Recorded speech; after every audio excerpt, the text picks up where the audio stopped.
The first insult of the evening was delivered so politely that no one in Harrington House thought to call it cruel. "Miss Blythe," murmured Mr. Cressy, bending over Elspeth's hand, without quite looking at her face. "You are always so wonderfully informed. Is Miss Amabel free for the supper set, or has Pike already claimed her?" He smiled as if he had complimented her. Around them, the Mayfair ballroom glittered with chandeliers, silk skirts, white gloves, and the soft thunder of ambition disguised as music. It was May of 1847, and every mother in the room had brought her daughters as if to a campaign. Feathers trembled over coiffed hair. Jewels flashed like small declarations of war. Footmen moved between the guests with trays of negus and lemonade. Near the wide doors to the supper room, where the crowd thinned just enough for people to breathe and just enough for unwanted truths to be overheard, Miss Elspeth Blythe stood with her mother's tortoiseshell aide-mémoire looped by its faded blue silk cord around her wrist. The little object had 6 ivory leaves, each worn smooth at the edges from years of use. Once her mother had called it a pretty trifle. Now Mrs. Blythe called it indispensable. Elspeth called it nothing at all.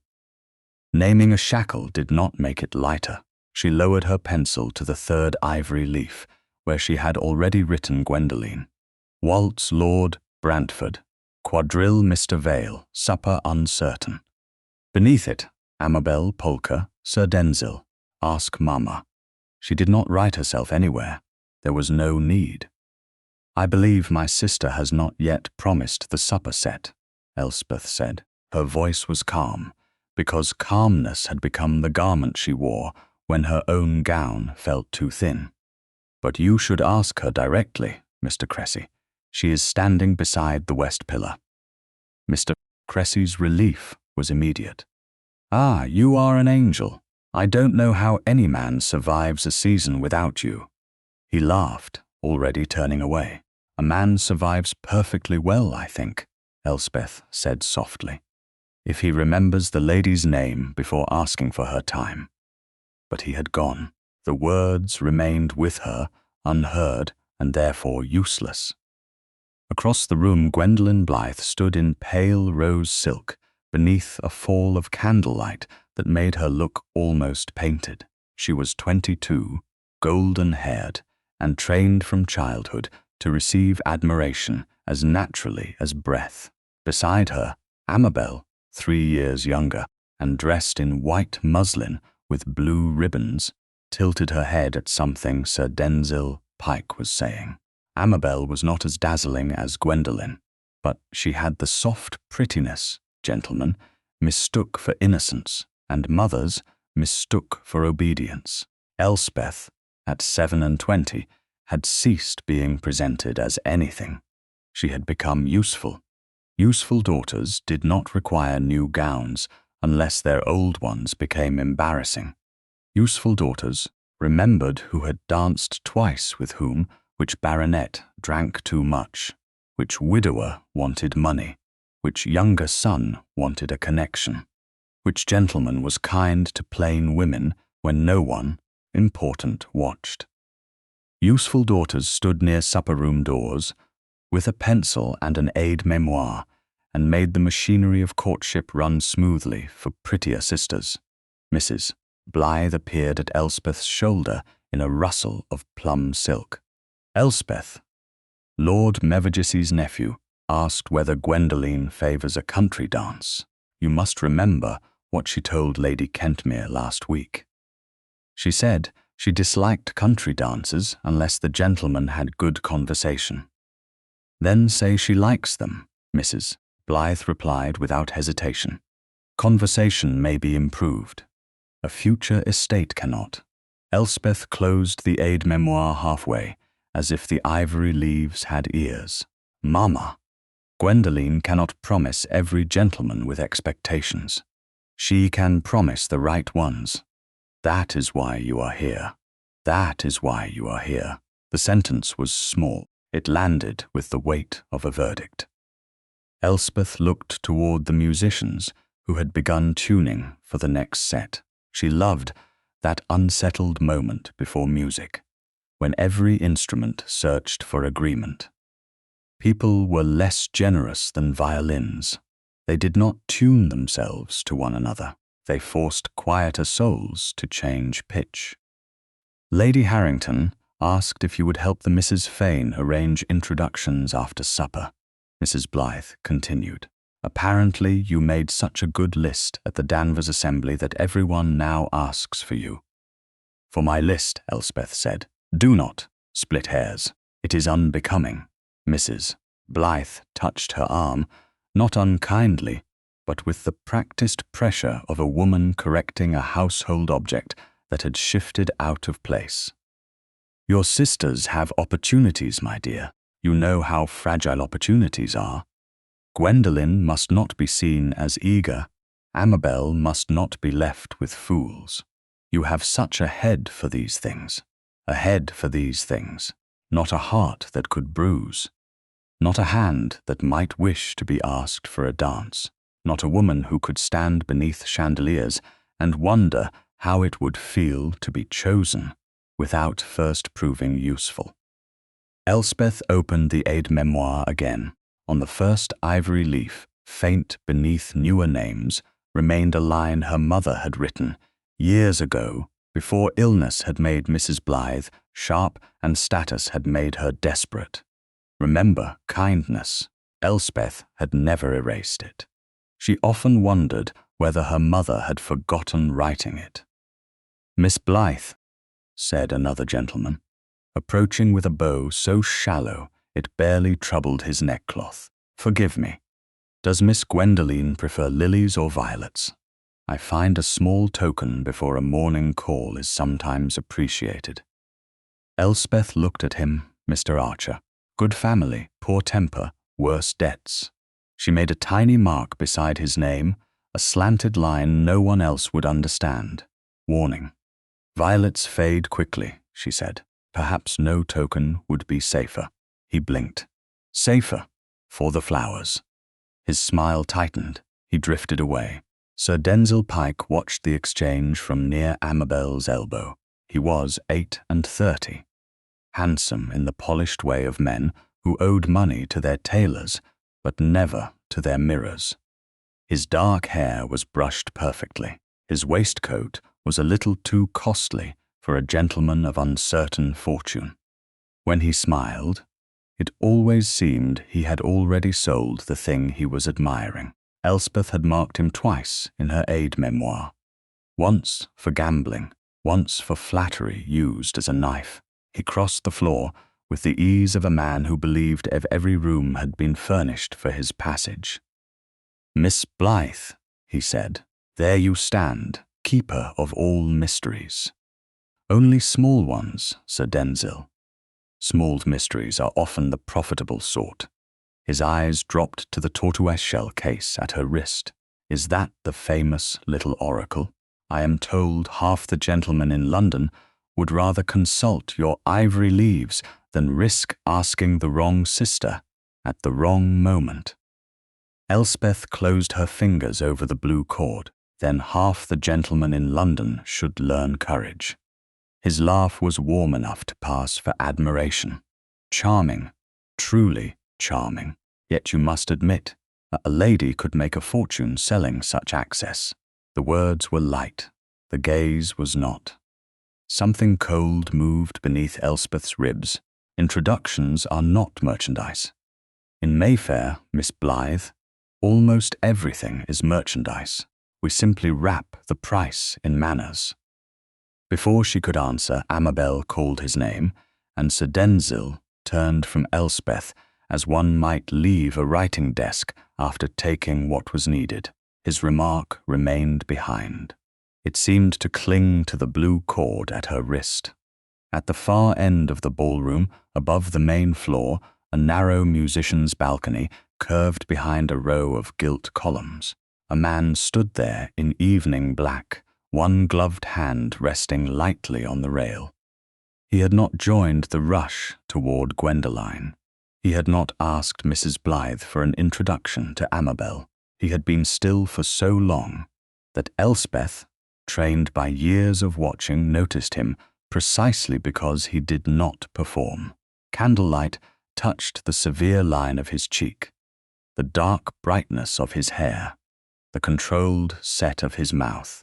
There was power in his stillness, not the loud power of a man demanding notice, but the deeper authority of one accustomed to receiving it without request. Elspeth knew him by reputation before she knew him by sight.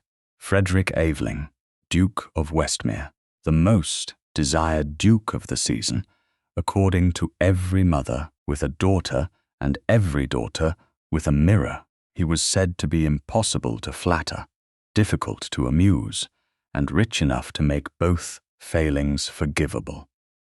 For one suspended moment, his gaze met hers across the glittering room. Elspeth did what she always did when unexpectedly seen. She looked down. The aide-mémoire lay against her palm, warm from her skin. On its ivory surface were other women's prospects, other women's triumphs, other women's futures arranged in neat pencil marks by a woman no one asked to dance. Elspeth, Gwendoline hissed suddenly at her side. Who is Sir Denzil promised to after supper? Amabel thinks he means to ask her, but Mamma says I should not let him attach himself too plainly. Then do not let him, Elspeth said. Gwendoline stared as if the words were in a foreign tongue. What does that mean? It means you may refuse a gentleman you do not want. How dramatic. Of course I may. But should I? Behind her, Amabel waved from the edge of the set, bright and impatient. Another gentleman approached. Miss Blythe, 1,000 apologies, but is your sister engaged for the next? Then another voice. Miss Blythe, would Miss Amabel accept an introduction to my cousin? Then Mrs. Blythe again. Elspeth, quickly, the quadrille is forming. The questions came like hands, polite hands, gloved hands, hands that did not strike, and therefore believed they did not wound. Elspeth stepped back to avoid a passing couple. Her heel caught the edge of a rug near the supper-room threshold. The aide-mémoire slipped from her fingers. The blue silk cord slid over her glove. 6 ivory leaves flashed once in the candlelight as the little tortoiseshell case fell toward the polished floor. Elspeth bent at once, cheeks warming, but she was not quick enough. A man's hand reached it first. Long fingers closed around the case, with careful precision, not snatching, not claiming, simply saving it from being crushed beneath the next careless foot. The room seemed to narrow around that hand. Elspeth lifted her eyes.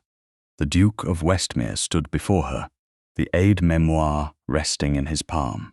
For the first time that evening, someone held the record of everyone else's wishes and looked as though he understood it belonged to her. For several seconds, Miss Elspeth Blythe could not decide whether to curtsy, apologize, or reach for the tortoiseshell case, as if it had been a fallen handkerchief, instead of the small, incriminating map of her entire usefulness. The Duke of Westmere held it with a care that made the careless room around them seem suddenly coarse. He did not open the ivory leaves. He did not glance down to steal what others had been so eager to ask her to provide. He merely offered it back, the faded blue silk cord lying across his gloved fingers, like something delicate enough to deserve protection. I believe this is yours, Miss Blythe. His voice was lower than she expected. It carried without effort, not because he raised it, but because people had learned to stop speaking when a Duke of Westmere did. Elspeth dipped into a curtsy, controlled and not too deep. Thank you, Your Grace. She reached for the aide-mémoire. For the briefest moment, her fingertips brushed the cord where it rested against his glove. It was not a touch anyone else could have noticed. It was not improper, It was hardly anything at all. Yet her hand stilled as if her pulse had forgotten the rules of a ballroom. Frederick Aveling's eyes rested on her face, not on Gwendoline beyond her shoulder, not on Amabel's expectant smile, not on Mrs. Blythe's sudden rearrangement of maternal ambition. His gaze did not flatter. It considered. That was far more dangerous. "You keep a busy office," he said. A man less observant would have made it a joke. A man less careful would have made it pity. He did neither. "It is only a convenience," Elspeth answered. "For others?" The question was so quiet that it did not travel beyond the small circle now forming around them. Elspeth heard Mrs. Blythe's breath catch behind her. She felt Gwendoline draw nearer, drawn by the scent of consequence. "For my family," Elspeth said. "That is often how others disguise themselves." There was no smile in his voice, but there was something close to understanding. It unsettled her more than mockery would have done. She closed her fingers around the aide-mémoire and meant to step back, to restore the usual order of things. But Sir Denzil Pike arrived before she could escape. He bowed to the Duke with the shining obedience men gave to power they hoped to profit from.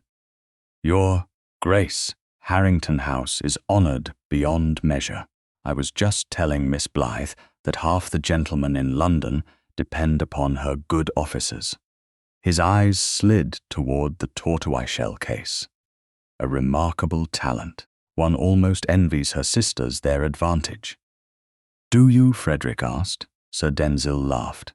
"Every man envies access, Your Grace. That must make conversation a very poor thing for you." The words were mild. The effect was not. Sir Denzil's smile remained in place, but it lost its warmth at the edges. "I only meant that Miss Blythe is indispensable." Indispensable is a word often used by those who do not intend to be grateful. A small silence opened. It spread outward through the nearby guests, touching one fan, one shoulder, one lifted glass after another. Elspeth had seen silence used as punishment all her life. This was different. This silence seemed to be waiting for the truth to decide whether it would step forward. Gwendoline stepped instead. She came with the radiant confidence of a woman who had never doubted that a room was improved by her arrival. "Your Grace," she said, dropping a graceful curtsy. "How good of you to rescue my sister's little book. Elspeth would be lost without it."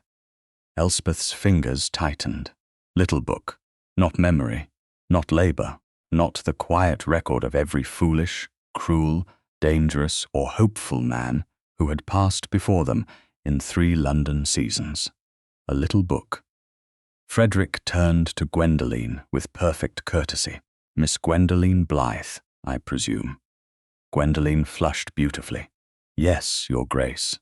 Your sister has a precise hand." "Oh, Elspeth is wonderfully precise.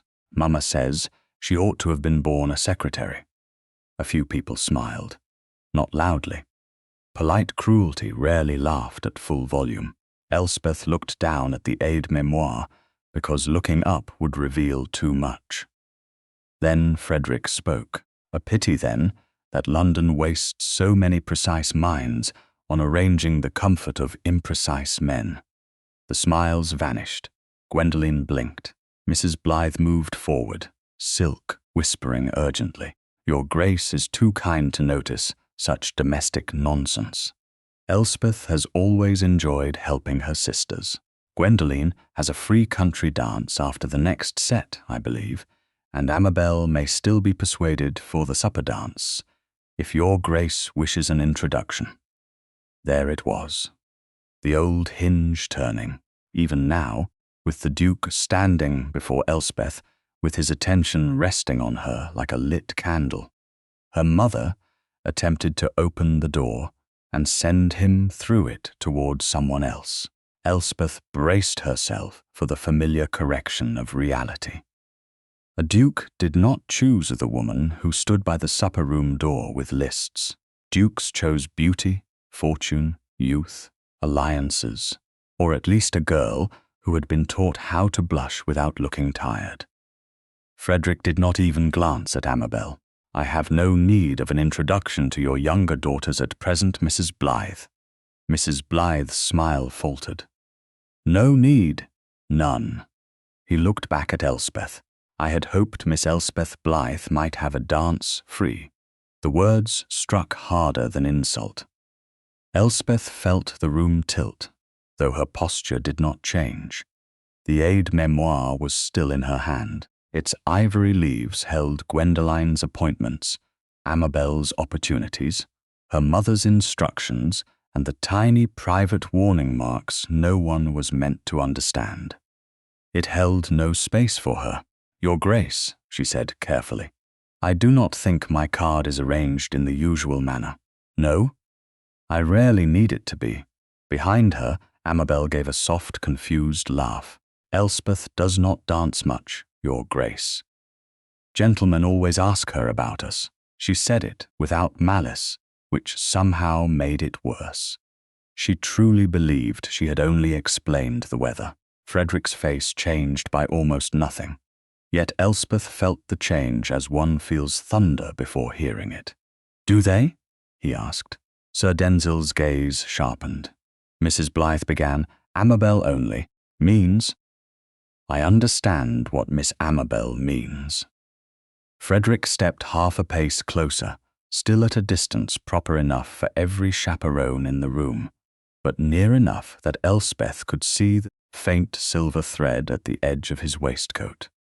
"Miss Blythe, if your aide-mémoire contains no place for your own wishes, may I ask whether that is by habit or preference?" Elspeth could have lied. A lifetime of small evasions stood ready. She could say she disliked dancing. She could say her sisters were younger. She could say she was content. Content was the word society gave to women whose disappointment was convenient, but his gaze made lying feel like another surrender. "Habit, Your Grace," she said. The answer left her before fear could dress it more prettily. A murmur passed through the little circle. Frederick held out his hand, palm angled not to command but to invite. "Then perhaps habit may be corrected." Gwendoline's colour deepened. "Your Grace, if you wanted the next waltz, I believe I did not ask for the next waltz from you, Miss Gwendoline." The words were courteous enough to survive any drawing room. They were also final enough to close a door. Amabel stared. Mrs. Blythe looked as if she had mislaid a fortune. Sir Denzil's expression settled into something smooth and watchful. Elspeth felt every eye in that part of the ballroom turn upon her, measuring the plainness of her cream gown, the modest pearls at her throat, the aide-mémoire looped around her wrist, the absurd fact that the most desired man in the room had not used her as a passageway to anyone. Frederick's voice softened, though it still carried just far enough. "I came for you, Miss Blythe, not for them." Silence fell so completely that even the nearest violin seemed to hesitate. Elspeth had imagined, in weaker moments she never confessed, what it might feel like to be admired. She had imagined admiration as warmth, as sweetness, as a sudden lifting of the heart. This felt nothing like that. It felt like terror. It felt like the floor had vanished and she was being asked whether she wished to step into air. "Your Grace," she said, and heard the faint tremor she could not entirely hide. "You must know people will misunderstand. People often misunderstand what does not flatter them. They will say you are being kind. I am not celebrated for kindness." Against all sense, a breath of amusement escaped her. It was small, almost soundless, but his eyes noticed it. Something in his expression warmed, not brightly, not publicly, but enough to make the space between them feel less like spectacle and more like conversation. "Then they will say you are making a point," she said. "I am." Her breath caught. What point? That a woman is not made invisible because a room has poor eyesight. For one impossible moment, Elspeth forgot her mother, her sisters, Sir Denzil, and every candlelit witness measuring her worth against surprise. She saw only the man before her, and the grave patience with which he waited for her answer. He did not take her hand. He did not reach for the aide-mémoire. He did not write himself into her evening as others wrote their wishes through her. He waited. That waiting undid her more than command could have done. Slowly, Elspeth opened the tortoiseshell case. The ivory leaves trembled once, then steadied beneath her pencil. She turned past Gwendoline's name, past Amabel's, past the warnings, the appointments, the little machinery of everyone else's desire until she found a narrow, empty margin at the bottom of the final leaf. "I have space after this set," she said, "if your grace does not object to poor placement." Frederick's mouth curved, barely. "On the contrary, I have always found margins the most honest part of a page." She wrote his name carefully, Westmere, for Miss Elspeth Blythe. The pencil mark looked strange there. It looked like rebellion. Around them, society began breathing again, but not comfortably. Fans stirred. Whispers rose. Gwendoline's face had gone pale, with injured astonishment. Amabel looked from Elspeth to the Duke as if someone had changed the rules of a game, just as she had begun to win it. Mrs. Blythe recovered enough to murmur, "How unexpected." Sir Denzil's gaze lingered on the aide-mémoire, with a thoughtful chill that Elspeth felt rather than saw. Frederick offered his arm. "Shall we?" Elspeth looked at the extended arm, then at the ballroom, where she had stood for years as furniture with a memory. The old instinct told her to refuse, to make less trouble, to step aside before anyone could resent her for being seen. But the aide-mémoire rested against her palm with one new name written for her, and the Duke of Westmere was still waiting. She placed her gloved hand lightly upon his sleeve. "Yes, Your Grace," she said. "We shall."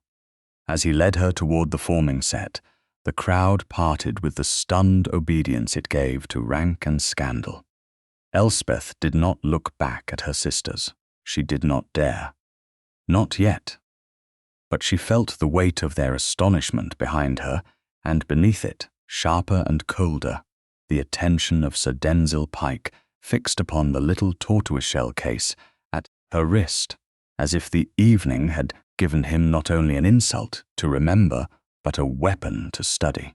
The first notes of the waltz rose from the musicians. Like a question, no one in Harrington House dared to answer aloud. Elspeth felt the question pass through the polished floor, through the soles of her slippers, through the gloved hand, resting so lightly on the Duke of Westmere's sleeve that she might have convinced herself she was touching nothing at all. Around them, the ballroom rearranged itself with the speed of scandal. Mothers drew daughters half a step back. Gentlemen who had minutes before asked Elspeth for access to her sisters now looked at her as if she had become a locked door. Fans lifted. Eyebrows rose. One elderly countess leaned toward another and whispered with such relish that Elspeth could almost hear the shape of her own name being remade. Frederick Aveling did not appear to notice, or rather, he noticed everything and chose not to reward any of it. At the edge of the forming set, he turned to her with a grave courtesy that made the moment feel less like spectacle and more like a decision. "If you would prefer not to dance, Miss Blythe, you have only to say so." Elspeth looked at him then, truly looked. He had not lowered his voice enough to make the offer secret, but he had pitched it so the choice belonged to her rather than the room. That was new. Most choices in her life arrived already dressed as duty. After writing your name in my aide-mémoire, Your Grace, retreat would seem untidy. One corner of his mouth moved. Then I shall endeavour to be worth the neatness. It was not a compliment in the usual manner. It did not ask her to blush. It did not flatter her gown, her eyes, or some imagined delicacy she did not possess. It met her answer with one of his own. Elspeth felt her nervousness shift, not disappear, but alter its shape. The musicians found their rhythm. Frederick offered his hand. She placed hers in it, because the dance required it, because the rules permitted it, because half the room was watching, and because some private, astonished part of her wanted to know what it would feel like to be led into the center of the floor by a man who had refused to use her as a passageway, his gloved hand closed with perfect restraint around hers. Not too tight, not careless. His other hand settled at the proper distance, guiding without pressing. The first turn carried her beneath the chandelier, where the light struck the modest pearls at her throat, and the tortoiseshell aide-mémoire looped at her wrist. She nearly wished she had removed it. Then she realized she did not. The little Cates had witnessed too many humiliations to be hidden from the first strange honor of her life. "You are very composed," Frederick said as they turned. "I have had practice. At dancing? At appearing unaffected." His gaze steadied on her. The waltz brought them close enough for conversation and far enough for propriety. That is a different accomplishment. Not one encouraged in young ladies, I think. No, it is too useful to others. Her steps almost faltered. He adjusted with such subtlety that no one watching would have seen the mistake. She felt it, though, a quiet rescue, done without announcement. "You speak as if you disapprove of usefulness," she said. "Not of usefulness, of consumption disguised as gratitude." The phrase struck too near the hidden place where she kept the small angers she had never allowed to grow large. Elspeth looked over his shoulder as the turn brought Gwendoline into view. Her sister stood rigid near Mrs. Blythe, the bloom of her rose gown sharpened by mortification. Amabel watched with parted lips, still more bewildered than angry. Sir Denzil Pike had moved toward a cluster of gentlemen near the south wall. He was smiling, but his attention remained fixed upon the blue cord at Elspeth's wrist. "Your Grace is severe tonight," Elspeth said. "Am I? To consumption, to imprecise men, to poor eyesight. I reserve severity for deserving cases, and am I a deserving case?" The words escaped before she could soften them. Frederick did not answer at once. The music carried them through another measure. She could feel the discipline in him, the refusal to turn a lady's vulnerability into entertainment. "No," he said at last. "You are the evidence." Elspeth's breath caught. Evidence of what? That a room may be full of people and still fail to observe the person doing the most work in it. She almost laughed, but it would have sounded too close to pain. "You give my little habits too much importance." "Do you believe that?" "I believe importance is assigned by those with the luxury of being noticed. Then allow me to assign some." There it was again, that impossible steadiness. No man had ever spoken to her as if her mind were not an accidental feature attached to her usefulness. "You must not make a philosophy of one dance, Your Grace." "Why not? Society makes marriages from less." This time she did laugh, softly, in spite of the room. His eyes warmed again, and the effect was so swift, so inwardly dangerous, that Elspeth looked away. She found herself looking at Lady Hyacinth Morley instead. The widow stood near the refreshment table in silver-grey silk, elegant as a blade, laid flat beneath candlelight. Elspeth knew her by reputation. Lady Hyacinth was admired for taste, feared for memory, and invited everywhere, because no hostess wished to be discussed by her elsewhere. She was speaking to Gwendoline now, her fan raised just high enough to make privacy theatrical. Elspeth could not hear every word, but she saw Gwendoline's eyes flick from Lady Hyacinth to the Duke, and then to Elspeth's cream gown with a new offended calculation. "Lady Hyacinth is instructing my sister," Elspeth said. "Then your sister is in some danger. You know Lady Hyacinth. Everyone knows Lady Hyacinth. Some survive the knowledge better than others. She is very beautiful." Yes. The answer was simple enough to sting, though he had not intended it to. Elspeth lowered her eyes. "And accomplished, I hear."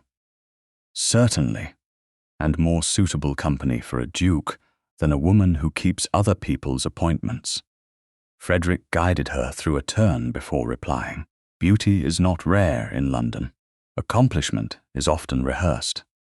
But a woman who can read a room and still keep her compassion intact is uncommon." The words entered her slowly. She did not know where to put them. Praise of beauty could be dismissed as politeness. Praise of usefulness could be turned into labor. This was neither. "You assume I have kept my compassion. Have you not?" She thought of Mr. Archer and the warning mark beside his name. She thought of Amabel, foolish and spoiled, but only 19. She thought of Gwendoline, vain because vanity had been watered daily by everyone who valued her more for being looked at than for seeing. She thought of her mother, who had once written "Remember kindness" before fear hardened her into ambition. "I try," Elspeth said. "Trying is often where virtue lives when display has exhausted itself." The waltz changed direction. For a moment, she was aware only of movement. His hand was steady beneath hers. His shoulder remained at the proper distance. Yet every careful inch between them seemed alive with what he did not take, did not assume, did not demand. There was intimacy in restraint. She had not known that before. Across the floor, Sir Denzil's voice rose just enough to reach a small group of men. "Westmere may have discovered the key to every dance floor in London," he said lightly. "Why court one beauty when one may charm the lady who keeps the book?" A few gentlemen laughed, not loudly, never loudly enough to be accused of cruelty. Frederick heard it. Elspeth knew he heard it because his expression became very still. His hand did not tighten on hers. His step did not falter. He did not turn the dance into confrontation. Though she sensed he could have silenced the group with one glance. Instead, he asked, "Does Pike often mistake women for mechanisms?" "Only when mechanisms may benefit him." "And does he benefit from your sisters?" "He hopes to." "Which one?" Elspeth hesitated. It was habit to protect family pride even from men who had already seen too much. "Amabel, perhaps. Or Gwendoline, if he thinks she has better prospects.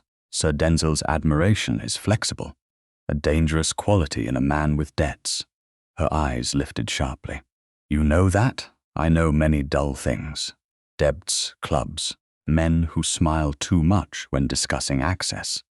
This was not idle conversation. He had heard Sir Denzil earlier. He had understood the implication before she had allowed herself to name it.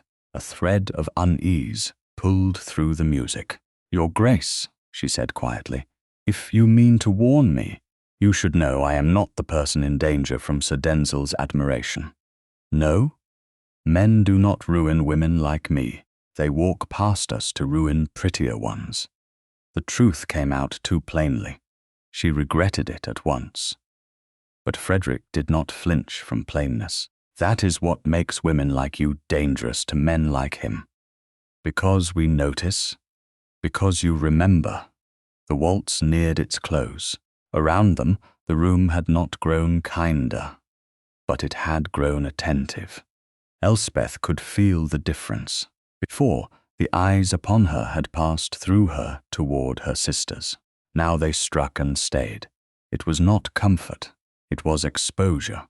Still, she did not wish the music to end. That frightened her more than the whispers. "When this dance is over," she said, "everyone will decide what it meant." Naturally. "And what will you decide?" Frederick's answer came without haste, that I asked a lady to dance and found her more interesting than the room that underestimated her. The final chord drew near. He guided her through the last turn, smooth and unhurried. As they stopped, his hand released hers immediately, as propriety required. The absence of it was startling. Elspeth folded her hands around the aide-mémoire to hide the foolish awareness that remained in her fingers. Applause rose for the musicians, but around Elspeth the sound seemed distant. Frederick bowed. "Thank you, Miss Blythe."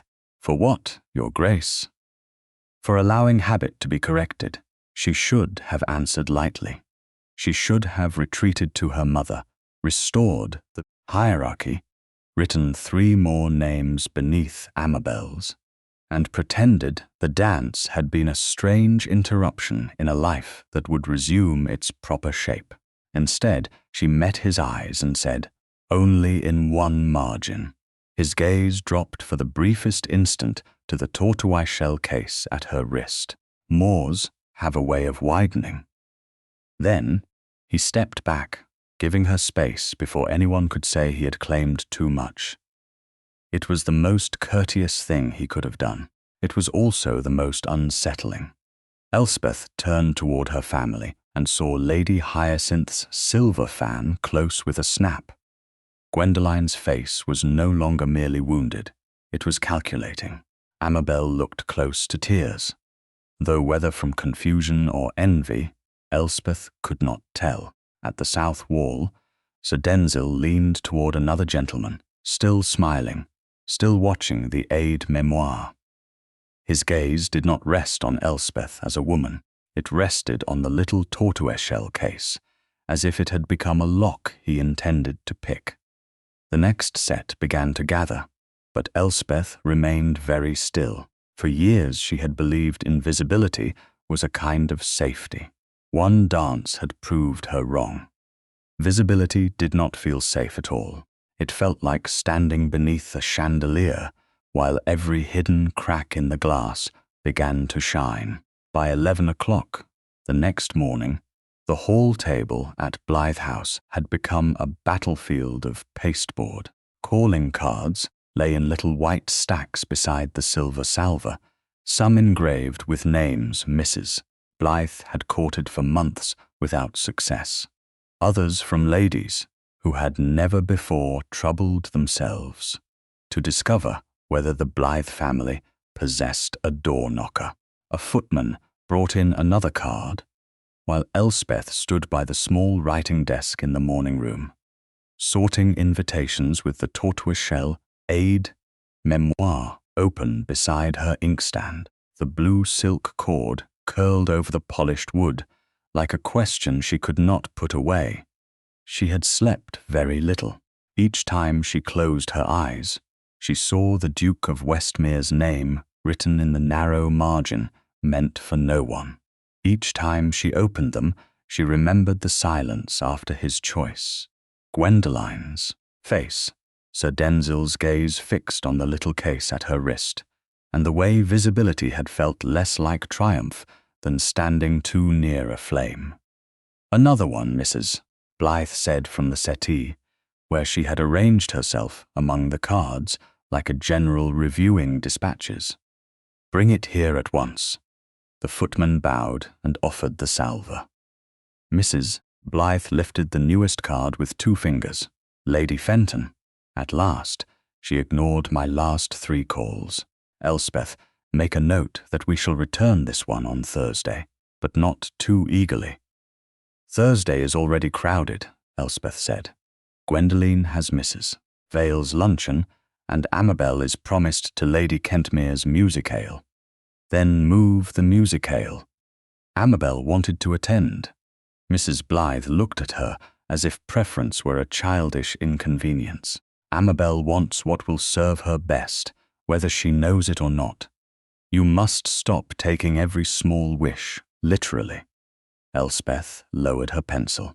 I thought wishes were meant to be taken literally by the person who has them.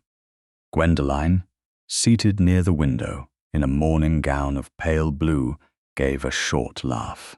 How philosophical you have become after one dance. Amabel, curled in the chair opposite, had been unusually quiet all morning. Her eyes moved often to the aide-mémoire, then away, as though the little object had changed from a useful toy into something that might accuse her. It was not only one dance, Mrs. Blythe said briskly. It was one dance with the Duke of Westmere. We must be sensible. Elspeth, the attention may yet be turned to advantage if we conduct ourselves properly. Elspeth looked up. To whose advantage, Mamma? The room stilled. It was not a dramatic stillness. No glass fell, no servant gasped. Yet something in the air tightened. Because daughters who had been useful too long were not expected to ask for definitions. Mrs. Blythe recovered first. To the families, naturally. His Grace asked me to dance, and very kind it was of him. But a duke's curiosity is not a settlement. Men of his rank often enjoy surprising a room. We must not mistake amusement for intention. The words were practical. They were even by the standards of society wise. They still hurt. Elspeth turned another calling card over. The engraved name blurred for a moment. I have not mistaken anything. Good. Then you will help Gwendoline reply to Lady Hyacinth Morley's note. Gwendoline brightened at once and held up a folded sheet sealed with silver wax. Lady Hyacinth invites Amabel and me to luncheon tomorrow. Only us. She says she has always believed younger ladies should be guided before the season grows too crowded. How generous, Elspeth said. It was kind of her to specify younger ladies, so I won't be confused. Amabel's cheeks coloured. Elspeth, don't be cross. It isn't our fault, Lady Hyacinth wrote it that way. No, Elspeth said, and closed the aide-mémoire. It rarely is. Mrs. Blythe's mouth thinned. You are tired, that is understandable, but you must not become sharp. Sharpness is unbecoming in a woman whose situation requires delicacy. Before Elspeth could answer, the footman appeared again, this time with a card set apart on the salver as though he understood, from the stiffness of the butler behind him, that it carried more consequence than the rest. Mrs. Blythe reached for it, read, and went very still. Gwendoline stood. Mamma? Mrs. Blythe did not answer immediately. She passed the card to Elspeth with fingers that had lost their certainty. The engraving was spare, black and severe. The Duke of Westmere. Beneath it, in a hand so controlled it seemed to have been cut rather than written, was a line. For Miss Elspeth Blythe. The room did not breathe. Elspeth looked at the card until the letters steadied. Not to Mrs. Blythe, not to the Mrs. Blythe, not to the family. For Miss Elspeth Blythe. It was astonishing how a few words could rearrange the furniture of a life. His Grace is below, the butler said. Mrs. Blythe. He requests the honour of a morning call, if convenient. Convenient. Mrs. Blythe rose so quickly that one of the cards slid from her lap to the carpet. Of course it is convenient. Show his Grace into the drawing-room. Gwendoline, sit by the pianoforte. Amabel, do not fidget. Elspeth, take off that plain shawl. The card is addressed to me, Elspeth said. Her voice was quiet, but it did not shake. Mrs. Blythe turned. Do not be absurd. A morning call is made to a household. Yes, but he specified. Gwendoline's eyes flashed. Must you make everything difficult? I am not making it difficult. I am reading what is written. The aide-mémoire lay closed on the desk between them. For once, Elspeth did not open it to solve the room's discomfort. Mrs. Blythe's expression moved through alarm, irritation, calculation, and finally a bright social smile that belonged to the drawing room rather than to her daughters. "Very well, we shall all receive him. That is proper enough." It was proper. It was also not victory. Elspeth knew the difference, but she held the Duke's card a moment longer before placing it beside the aide-mémoire. When Frederick Aveling entered the drawing room, he brought no flourish with him. That was the first thing Elspeth noticed. He did not perform his rank. He simply possessed it, and the room adjusted. Mrs. Blythe curtsied deeply. Gwendoline made hers graceful enough to be admired. Amabel's was hurried but pretty. Elspeth curtsied last, aware of the aide-mémoire resting on the small table beside her chair, aware of Frederick's gaze flicking to it once before returning to her face. "Mrs. Blythe," he said. "Miss Blythe, Miss Gwendoline, Miss Amabel." The order was deliberate. Elspeth felt it land. So did everyone else. Mrs. Blythe gestured toward the best chair, the one usually reserved for elderly aunts with fortunes or clergymen with influence. "Your Grace honors us. We were just discussing the happy consequence of last night's ball." "Were you?" Frederick sat only after the ladies had done so. "I hope the consequence has not been too burdensome." "Not at all," Mrs. Blythe said. "Elspeth is wonderfully suited to correspondence.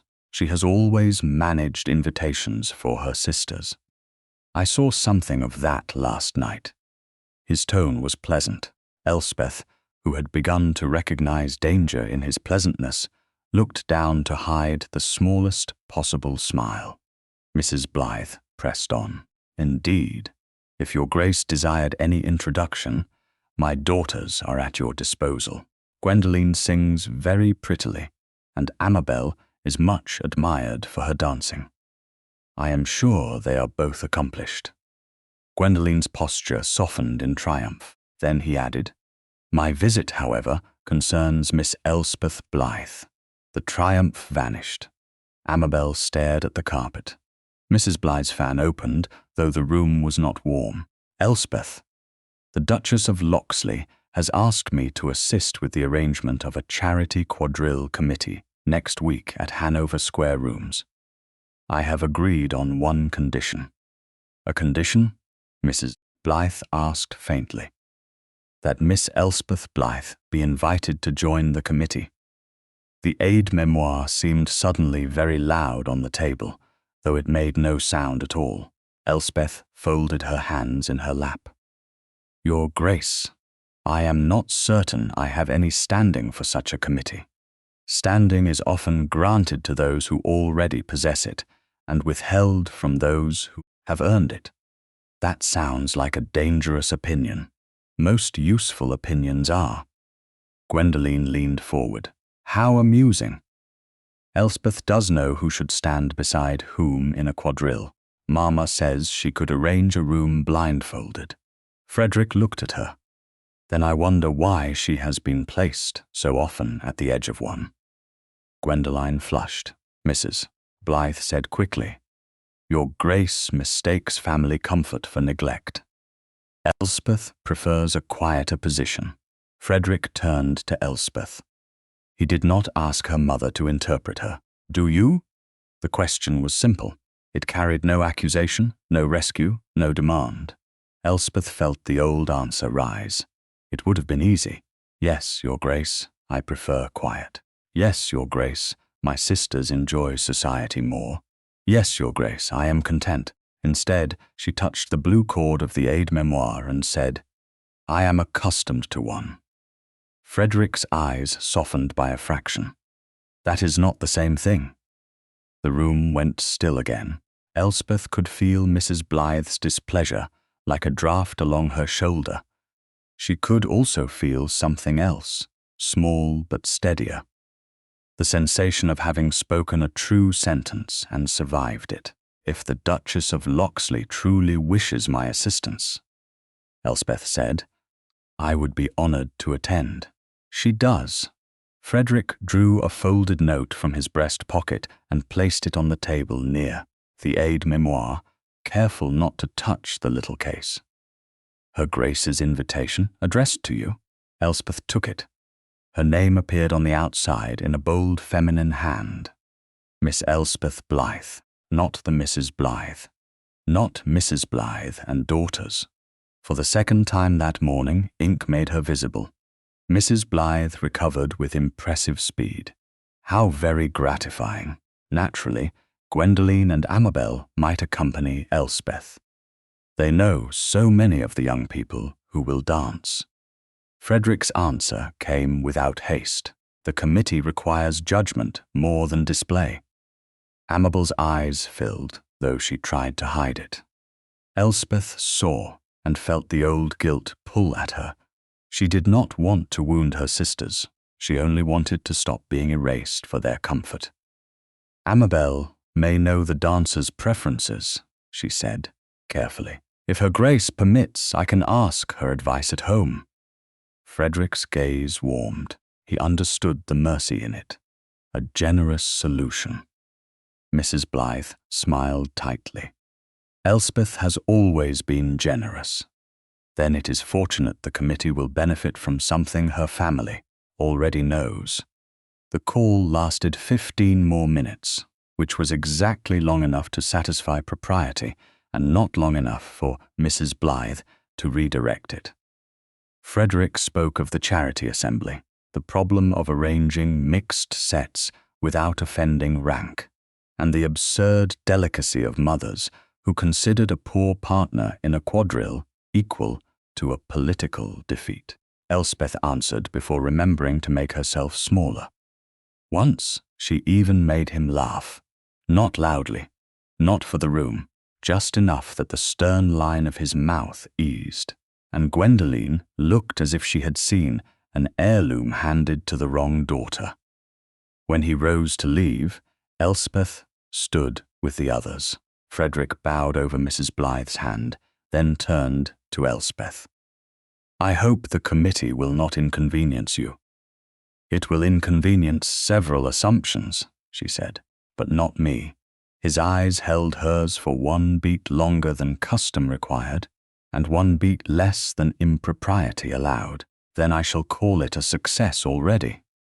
After he departed, the sound of the front door closing travelled through the house with the finality of a seal pressed into wax. No one spoke at first. Then Gwendoline crossed to the table and looked down at the aide-mémoire. Her expression was no longer merely jealous. It was searching. "What else has he written to you?" Elspeth placed the Duchess of Locksley's invitation beside the Duke's calling card and rested her hand over both. "Enough," she said, "to make clear that some things addressed to me should remain mine." Lady Hyacinth Morley's luncheon was arranged with such exquisite taste that Elspeth understood at once it had been designed to exclude without appearing unkind. The invitation had named Gwendoline and Amabel only, and Mrs. Blythe had accepted with a brightness that made the omission sound like courtesy rather than insult. 2 days after the Duke of Westmere's morning call, the Blythe carriage delivered the younger sisters to Lady Hyacinth's house in Half Moon Street, while Elspeth remained at home under the sensible pretense of correspondence. She sat in the smaller morning room with the Duchess of Locksley's invitation before her, the Duke's calling card tucked beneath its edge, and her mother's tortoiseshell aide-mémoire open to the leaf, where she had begun listing names for the Charity Quadrille Committee. Rank, temper, connections. Deb's rumoured, mother's ambitious, son's unreliable. Every mark looked harmless to an untrained eye. That was why the little book had been useful for so long.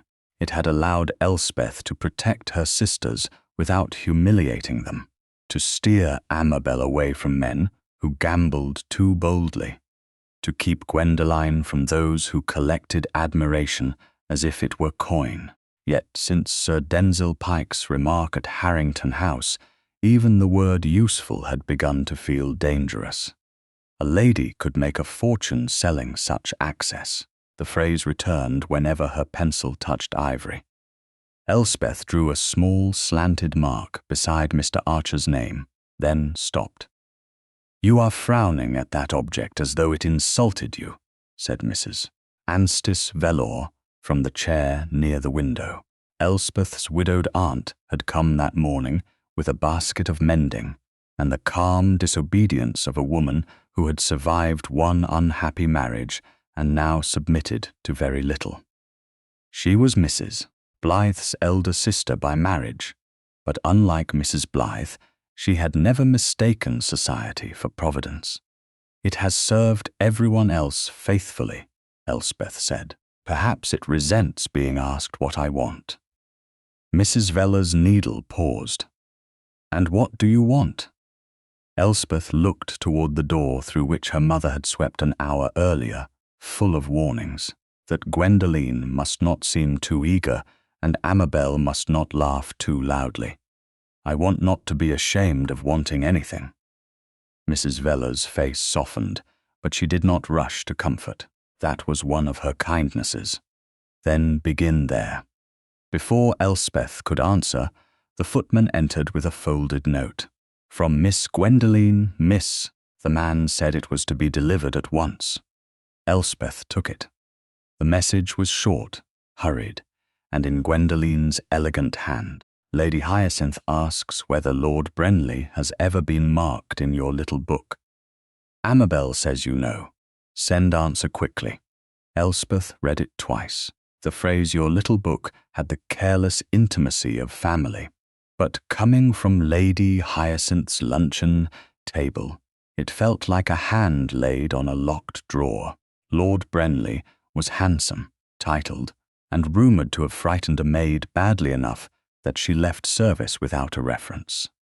Elspeth had marked him with 2 crossed strokes. No accusation, no proof, only warning. "What is it?" Mrs. Veller asked. "They are discussing my aide-mémoire at luncheon." "Are they indeed?"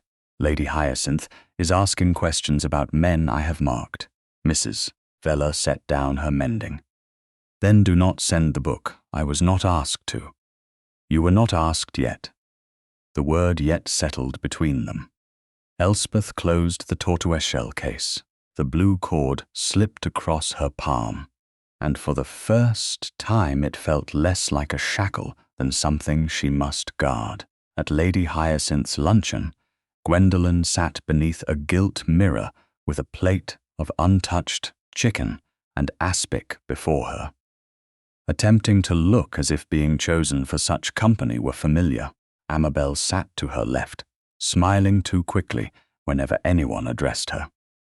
Lady Hyacinth presided from the centre of the table in silver-grey silk, her beauty cool, finished, and faintly bored. She had the gift of making cruelty sound like refinement. "Your sister must be very clever," she said, touching the stem of her wine-glass, though she did not drink. "A lady who can place half a ballroom without offending the other half possesses uncommon management." "Elspeth has always liked that sort of thing," Gwendoline said. "Lists and names and little marks. I couldn't bear it myself." "No," Lady Hyacinth said. "You were made for admiration, not administration." Gwendoline flushed with pleasure. Amabel frowned slightly, perhaps hearing what her sister did not. Sir Denzil Pike, who had been invited at the last moment and placed near Lady Hyacinth's right hand, smiled over his glass. "Administration may be the more powerful gift. Beauty draws men to a door. The person holding the key decides who enters." Gwendoline's smile dimmed. "Elspeth does not decide anything." "Does she not?" Denzil asked. "Last night I heard 3 gentlemen consult her before approaching either of you. One begins to wonder whether Miss Elspeth is not the most influential Blythe after all." Amabel laughed uncertainly. That sounds absurd. Lady Hyacinth unfolded her fan. Absurdities often become scandals when repeated by the right people. But there is nothing scandalous, Gwendoline said.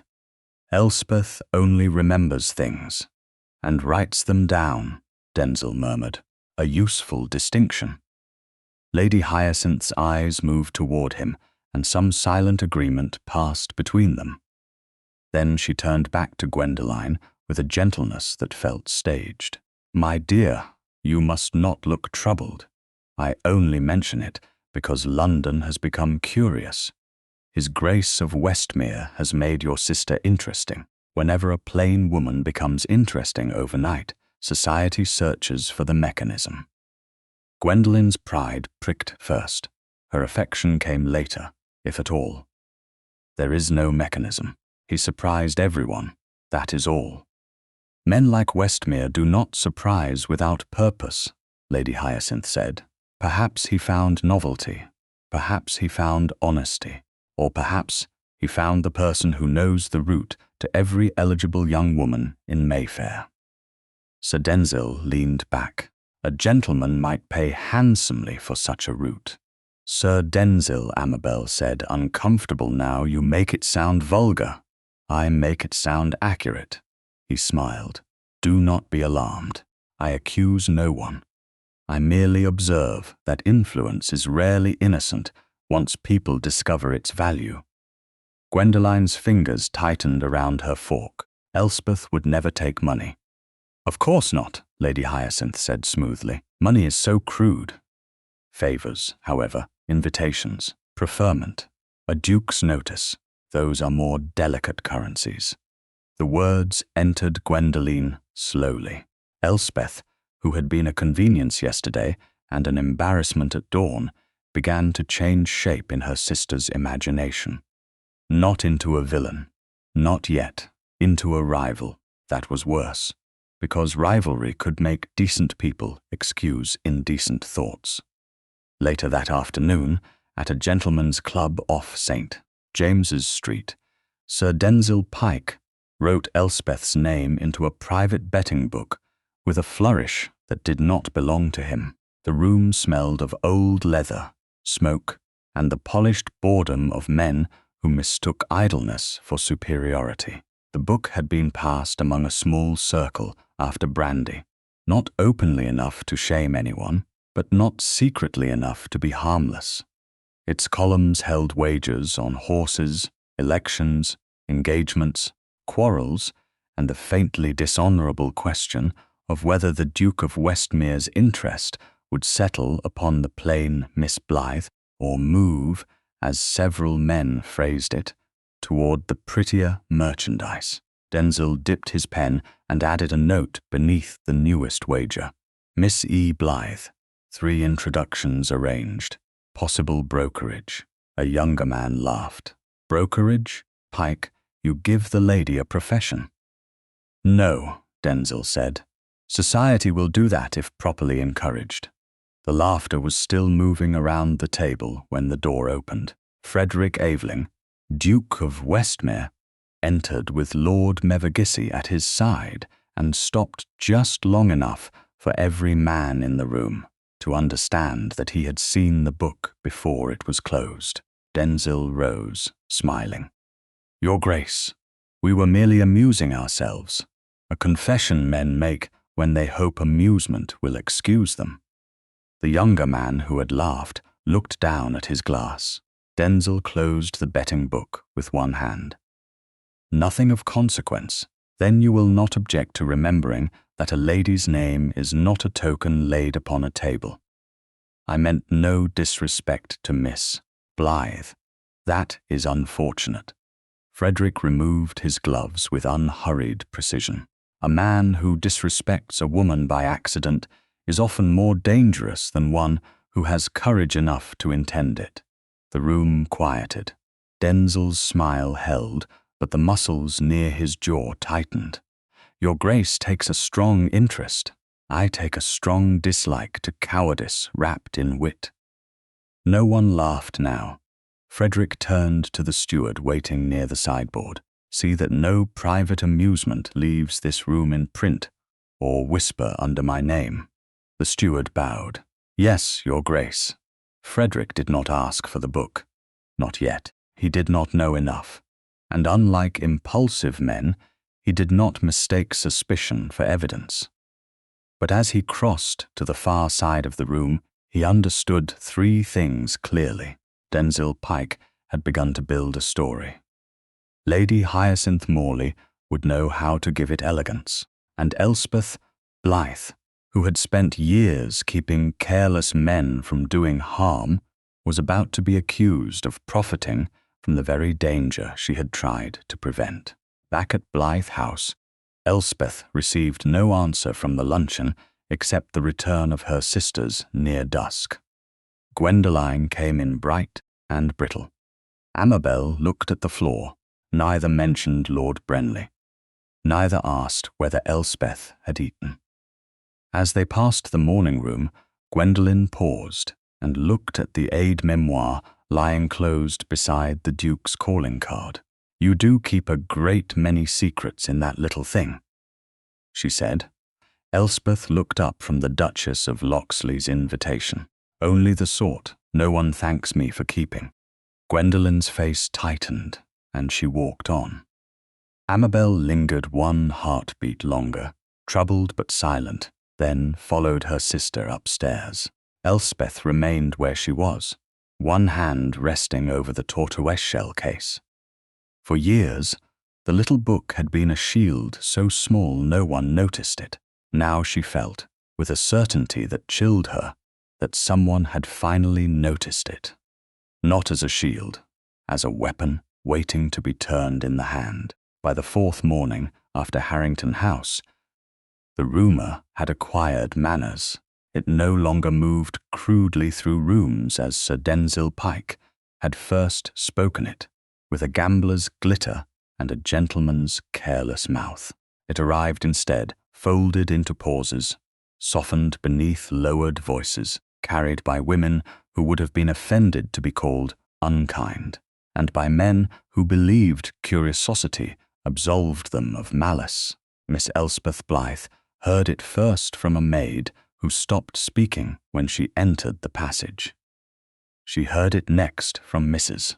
Blythe, who did not repeat the words, but asked 3 times whether the Duchess of Locksley's committee truly required Elspeth's presence. By noon, she heard it plainly from Gwendoline, who stood in the morning-room doorway, with her gloves in one hand and fear disguised as accusation in her eyes. "People are saying you arrange access," Gwendoline said.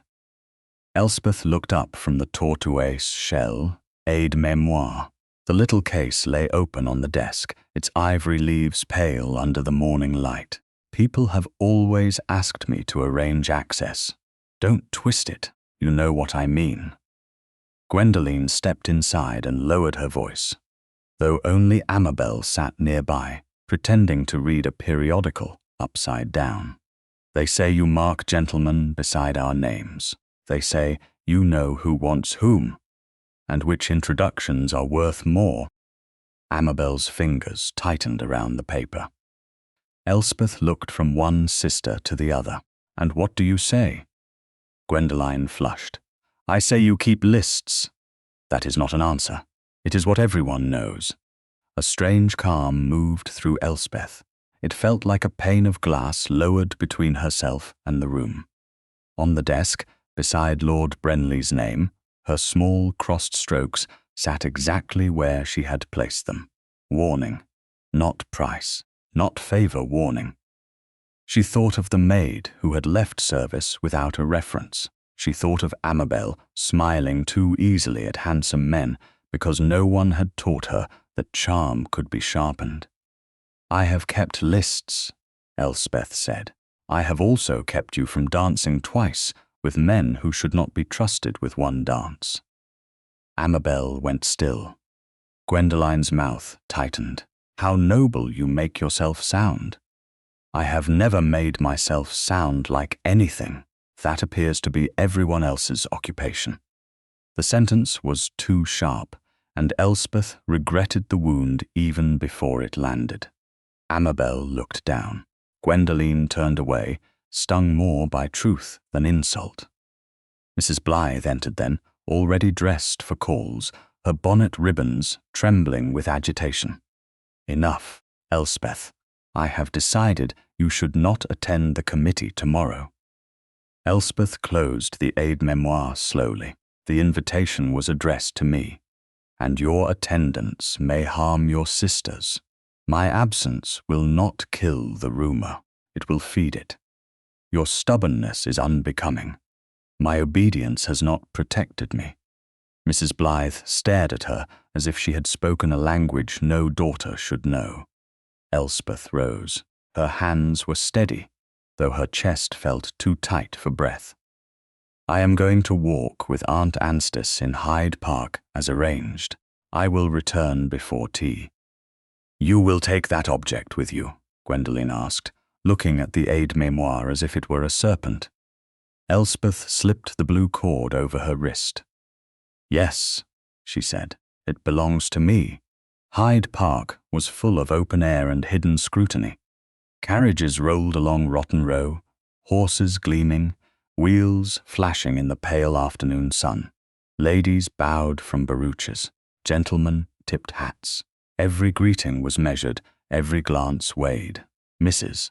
Anstice Velour walked beside Elspeth at a pace brisk enough to discourage interruption and respectable enough to satisfy propriety. "You are thinking of withdrawing," her aunt said, without looking at her. Elspeth watched two little girls chase a hoop near their nurse. "I was. And now? Now I am thinking of how cowardice can feel like consideration if one is tired enough." Mrs. Velour's mouth softened. "That is a hard truth for a young woman to name. I am 27. Society has decided I am not very young. Society is often wrong when it counts." Elspeth almost smiled. Then she saw him.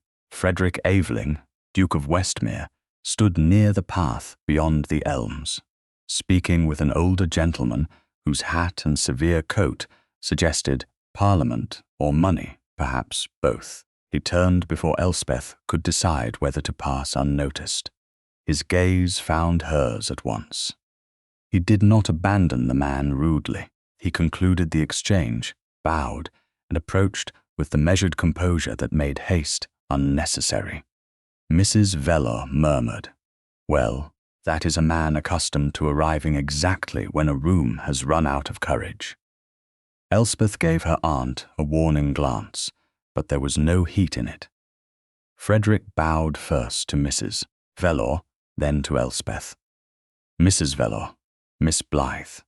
"Your Grace," Mrs. Velour said, with the faint smile of a woman who would neither flatter nor fear him. "I believe I see Lady Merton attempting to pretend she has not seen me.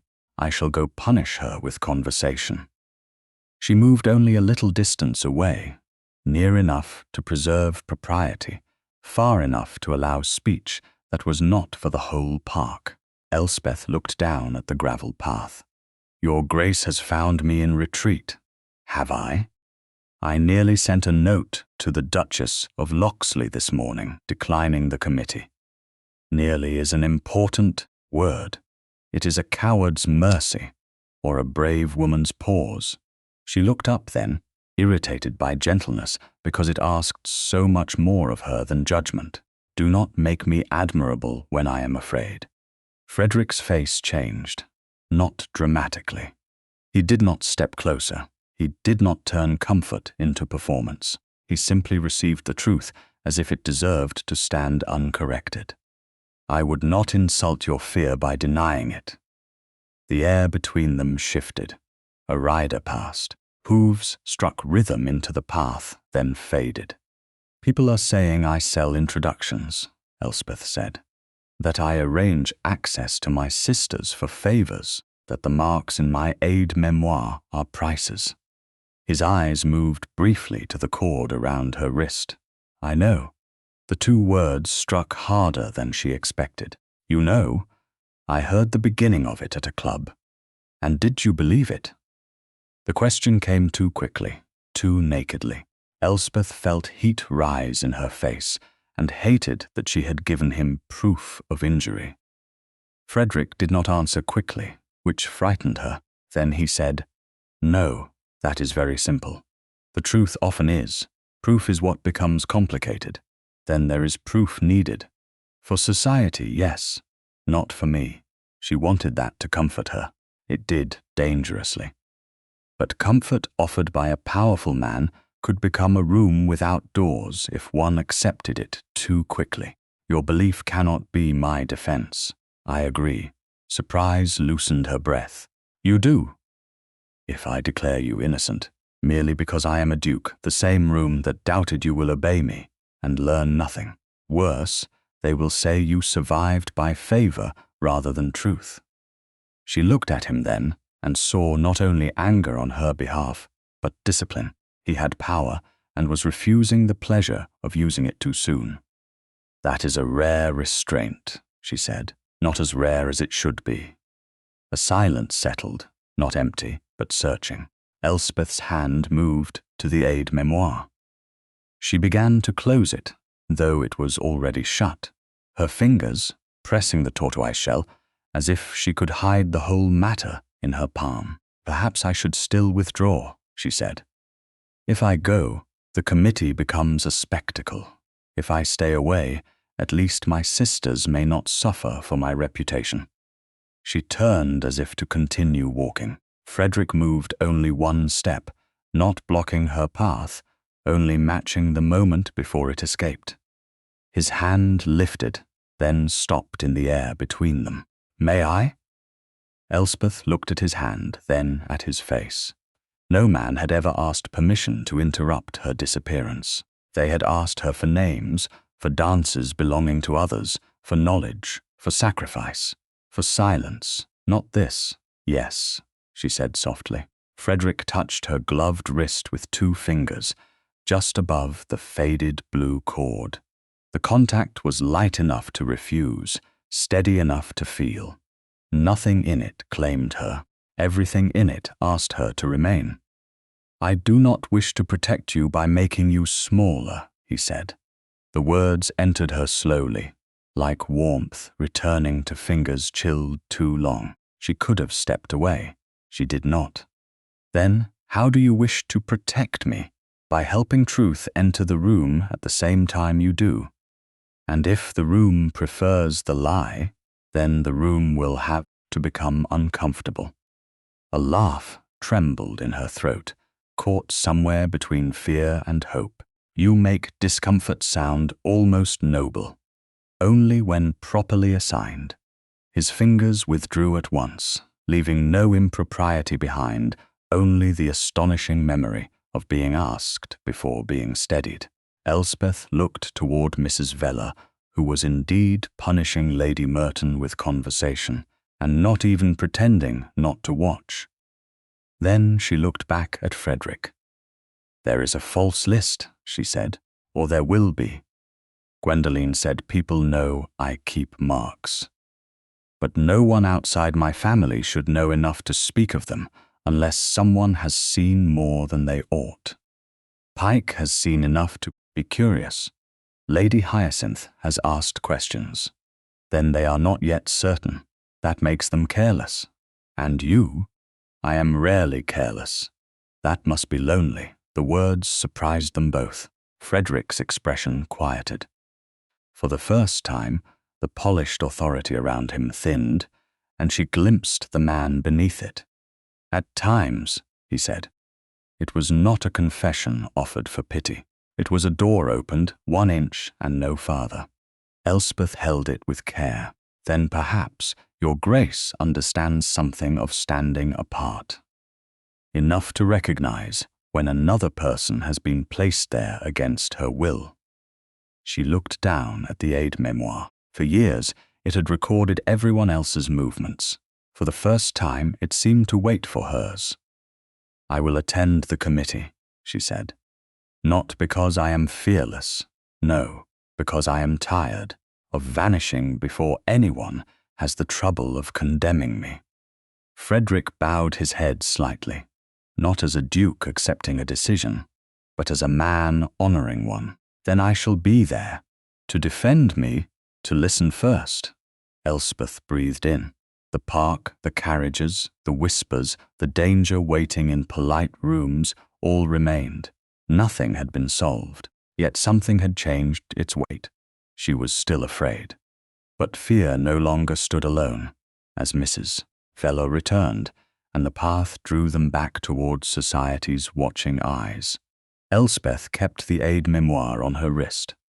She did not tuck it away. She did not hide the blue cord. By the time the carriage came for her, she had made her decision fully. She would attend the Duchess of Locksley's committee. She would carry the little book openly, and if anyone dared turn her care into commerce, she would make them say so while she was standing in the room. The Duchess of Locksley's committee room did not look like a place where a woman's reputation could be wounded. That was what made it dangerous.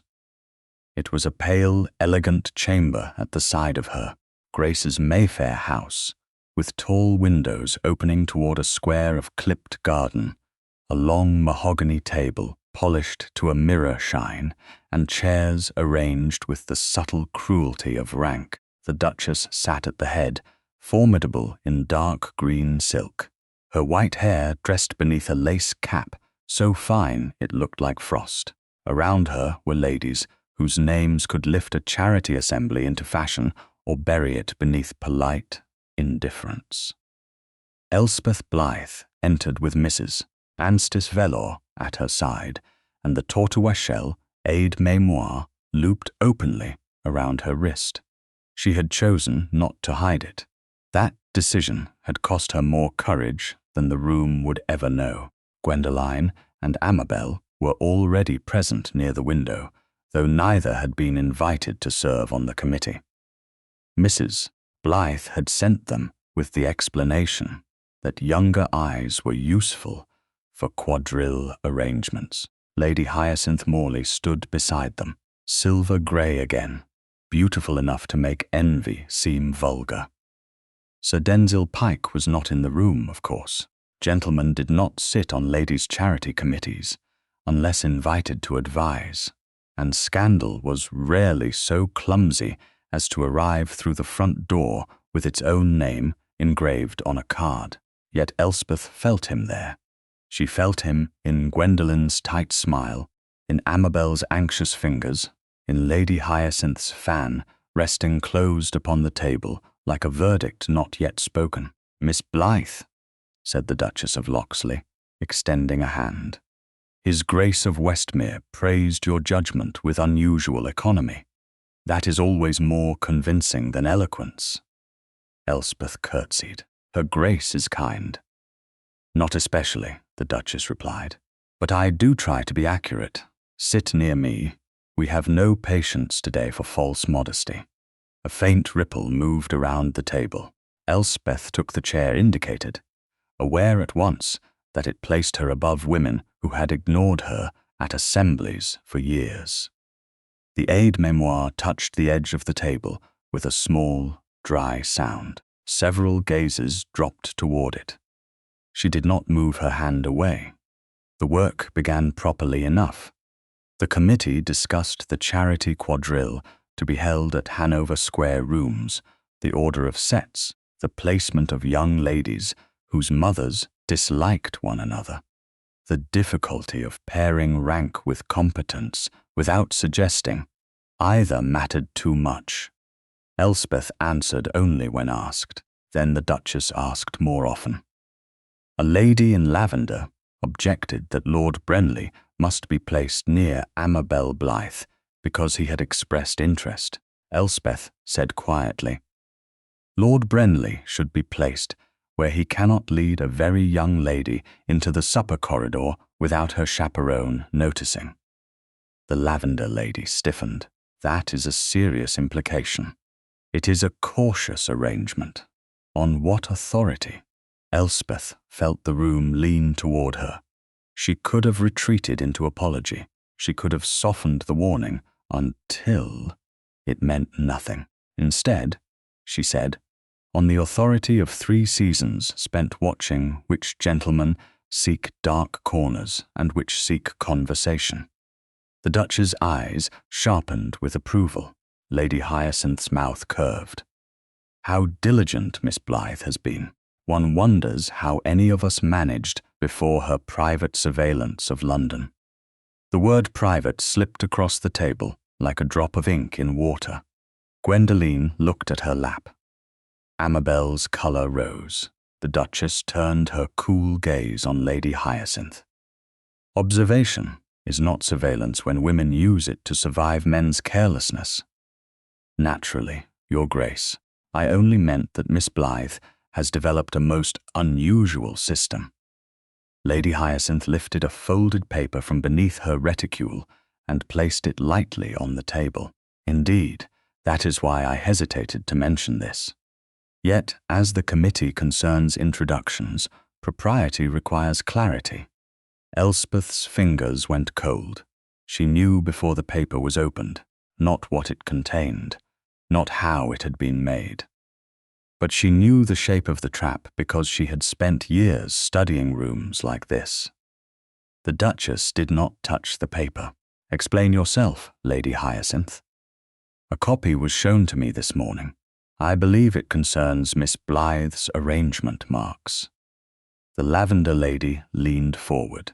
Another committee member whispered. Marks? Lady Hyacinth unfolded the sheet. It was not one of the ivory leaves. It was paper, cheap enough to take pencil poorly, but the names were Elspeth's names. Gwendoline, Amabel. Beside them appeared rows of gentlemen, and beside the gentlemen were marks. Some were real, most were altered. A slanted warning beside Mr. Archer had become what looked like a figure. 2 crossed strokes beside Lord Brenly had been thickened into a symbol resembling a price or rank. At the bottom, in a hand that imitated but did not match hers, someone had written. 3 introductions arranged. Elspeth stared at it. The room was very quiet. Then Lady Hyacinth sighed. I am certain there is an innocent explanation. Still, when young ladies' introductions appear to be catalogued by value, questions must be asked. Gwendoline whispered, I told them you kept lists. It was not a confession. It was not quite betrayal. It was worse in its weakness. I didn't think it would look like that. Amabel's eyes filled. Elspeth. The lavender lady drew back as if Elspeth had spilled something unclean. Miss Blythe, did you assign values to gentlemen seeking your sisters? Elspeth could hear her own heartbeat. For a moment, she saw every year of usefulness turning against her. Every warning, every small act of protection, every quiet steering of Amabel, away from a man too bold with servants, every gentle redirection of Gwendoline from a fortune hunter with pretty manners. All of it had been done without thanks. Now it stood accused. She looked toward the door. Frederick was not there. The part of her that had learned to be tired thought, not unkindly, that perhaps this was better. If he entered now, the room would turn to him. His rank would swallow her voice, and she had promised herself she would not vanish before being condemned. Elspeth unfastened the blue cord from her wrist and laid the tortoiseshell aide-mémoire on the table. The sound of it seemed louder than Lady Hyacinth's accusation. These marks were never prices, she said. Her voice was not loud, but it carried. They were warnings. Lady Hyacinth's fan flickered open. Warnings? How noble. No, not noble. Necessary. Elspeth opened the first ivory leaf. This mark beside Mr. Archer means debt spoken of by 2 separate households. This one beside Lord Brenly means a young maid left his aunt's service in tears and without a reference. This beside Mr. Vale means nothing, improper, only that he prefers cards to conversation and should not be placed with Amabel, who believes silence means admiration. Amabel made a small sound, half protest, half recognition. Elspeth turned another leaf. These notes were never meant to humiliate anyone. They were meant to prevent mistakes. The lavender lady said, "Yet you presume to judge gentlemen by rumor. Ladies are asked to stake their futures on less." The sentence struck the room with such clean force that even the Duchess of Locksley did not immediately speak. Then, from the doorway, a man's voice said, "And often punished for noticing what men are excused for doing." Frederick Aveling stood just inside the room, hat in hand, his expression controlled, but his eyes fixed on Elspeth, not on the accusation spread before her. He had arrived late enough to let her speak, and early enough to make every guilty face reveal itself. The Duchess of Locksley looked at him with one raised brow. "Westmere, you are not on my committee." "No, Duchess, I would never presume so far. I came to deliver the printer's estimate for the assembly cards as requested by your secretary." His gaze shifted to the copied page. "But I see another document has arrived first." Lady Hyacinth smiled. "How fortunate.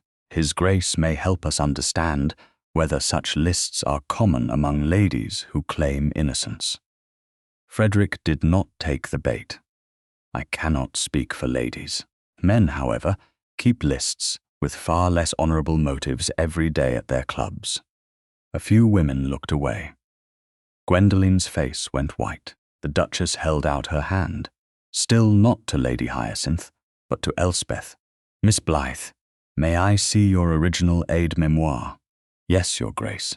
Elspeth passed it to her. The Duchess examined the ivory leaves, then the paper copy without expression. "The copy is not faithful." Lady Hyacinth's fan paused. Perhaps Miss Blythe altered the original. "Ivory does not forgive alteration easily," the Duchess said. "Paper does. We shall seal the original committee list and this copy until the matter is reviewed before the next assembly." The lavender lady murmured, "Until then, should Miss Blythe remain on the quadrille list?" The blow landed quietly. Elspeth kept her hands folded. The Duchess looked displeased, but practical. "For the sake of order, Miss Blythe will step back from arranging the public list until this confusion is resolved." Confusion. It was a merciful word and a painful one. Lady Hyacinth lowered her eyes to hide satisfaction.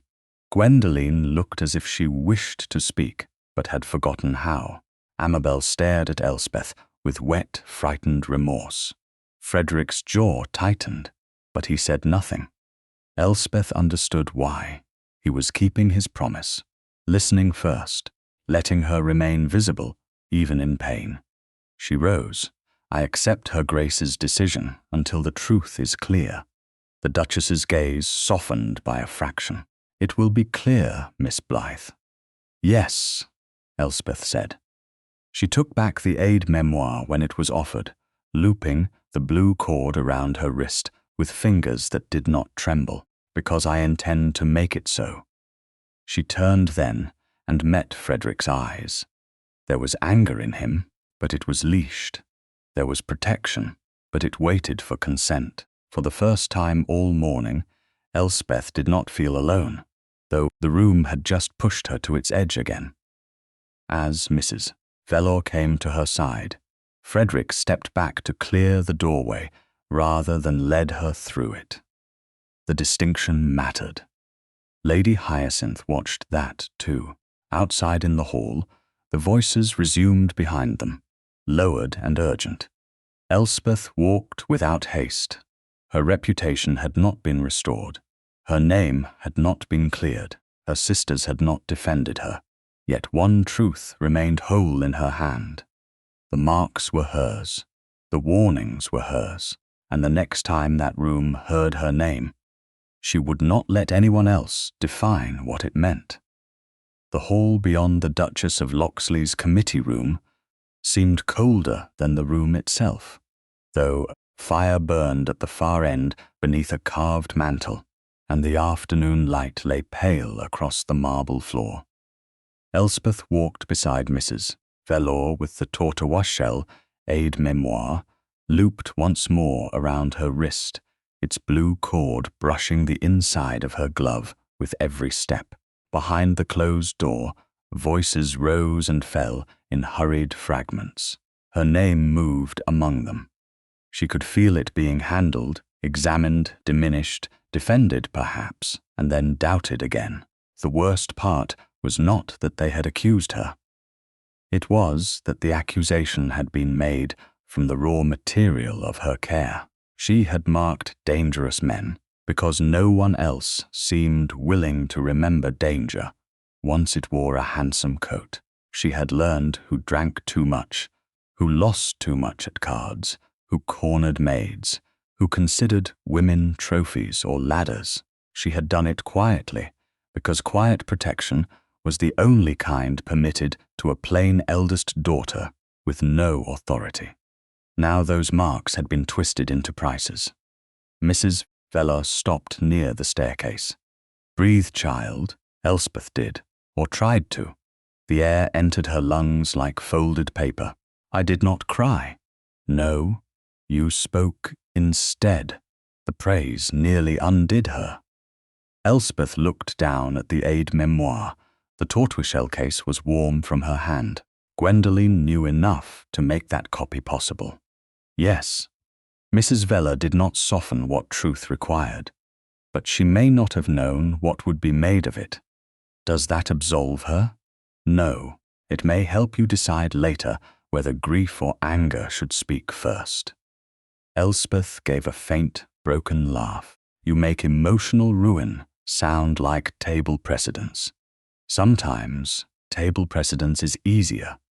The front door opened before they reached it.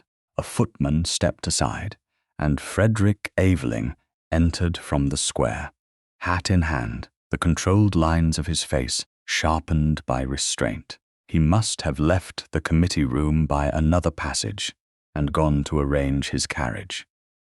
He did not come toward Elspeth as if the right to comfort her belonged to him. He stopped at a respectful distance and bowed to Mrs. Velour first. Madam, my carriage is at the door. If you will permit it, I would be honored to see you both safely home. Mrs. Velour's eyes flicked over him with shrewd approval. To my house, Your Grace, not Blythe House. Elspeth looked at her. Aunt, you may argue with me when you can do so without looking as though one more family sentence will break something essential. Frederick's gaze moved to Elspeth then. He said nothing. That silence helped. It did not ask her to be grateful. It did not turn distress into obligation. It simply made room. Your carriage will attract attention, Elspeth said. Everything after this afternoon will attract attention. Frederick's voice was quiet. This, at least, will be accurate. That you rescued me? That I escorted 2 ladies from the Duchess of Locksley's house after a committee meeting. Anyone who requires more scandal than that will have to invent it without my assistance. Mrs. Velour's mouth twitched. A rare promise in London. They descended the steps. The Westmere carriage stood at the curb, dark lacquered and severe, with the ducal crest, small enough to be tasteful, and large enough to silence objection. Frederick handed Mrs. Velour in first, then stepped back. Elspeth climbed without his help, because she needed, foolishly perhaps, to prove that her knees still obeyed her. He noticed and did not intrude, only when she was seated opposite her aunt. Did he enter and take the forward-facing seat across from Elspeth, leaving the proper distance between them? The door closed. The carriage rolled away from the square. For a while, no one spoke. Wheels struck stone. Harness leather creaked. London moved around them with cruel indifference. Elspeth looked out at passing railings and pale spring leaves. But all she saw was Lady Hyacinth unfolding that copied page. All she heard was Gwendoline's small, miserable sentence. I told them you kept lists. Frederick removed his gloves slowly, then placed them beside his hat. He did not fill the silence. That too helped, Mrs. Velor looked from one to the other, and then out the window with such deliberate interest that Elspeth almost smiled despite herself. At last, Frederick said, I saw Pike's club book. Elspeth turned from the window. His what? A private betting book. It was being passed among several gentlemen 2 days ago. Your name had been written into it. The cold inside her found a new depth. My name? Yes. In connection with what? His jaw tightened. Whether my attention would remain with you or transfer to one of your sisters. Pike added, a note implying introductions had been arranged. Mrs. Veller's face hardened. The creature. Elspeth leaned back. The carriage seemed suddenly too small, so this began with men wagering on whether I was a road to Gwendoline or Amabel. That is one beginning. Frederick's eyes did not leave her face. Lady Hyacinth appears to have supplied the social polish. Pike supplied the vulgarity. Someone close enough to your aide-mémoire supplied the marks. Someone close enough. The words did not name Gwendoline. They did not need to. Elspeth closed her hand over the blue cord. I marked men because I was afraid for them. Your sisters, for them, for other girls too, sometimes. There was a Miss Ransom last season who nearly accepted Lord Brenly twice. She thought his silence meant depth. It meant calculation. I moved him into a set with Lady Pinworth's niece instead, because Lady Pinworth watches men as if they were unreliable horses. He did no harm that night. The confession came faster now, not because it was easy, but because at last someone had asked for the truth beneath the marks. Mr. Archer ruins young women's confidence before he ruins their prospects. Sir Denzil flatters the sister he thinks most useful and studies the one who might become inconvenient. Lord Brenly does not like witnesses. Mr. Vale is harmless unless cards are involved, and then he forgets honour with astonishing speed. Frederick listened with a stillness that did not interrupt. You have been keeping London's daughters safer than their mothers know. The sentence was so gentle, so unadorned, that Elspeth had to look away. Do not say it like that. Like what? As if it matters. It does, then why does it feel like shame? For the first time, Frederick's composure shifted with visible pain. He looked at his hands, bare now, powerful and carefully held apart. Because people often teach generous women to apologize for the labor others depend upon. The words filled the carriage. Mrs. Velor made a soft sound, not quite approval, not quite sorrow.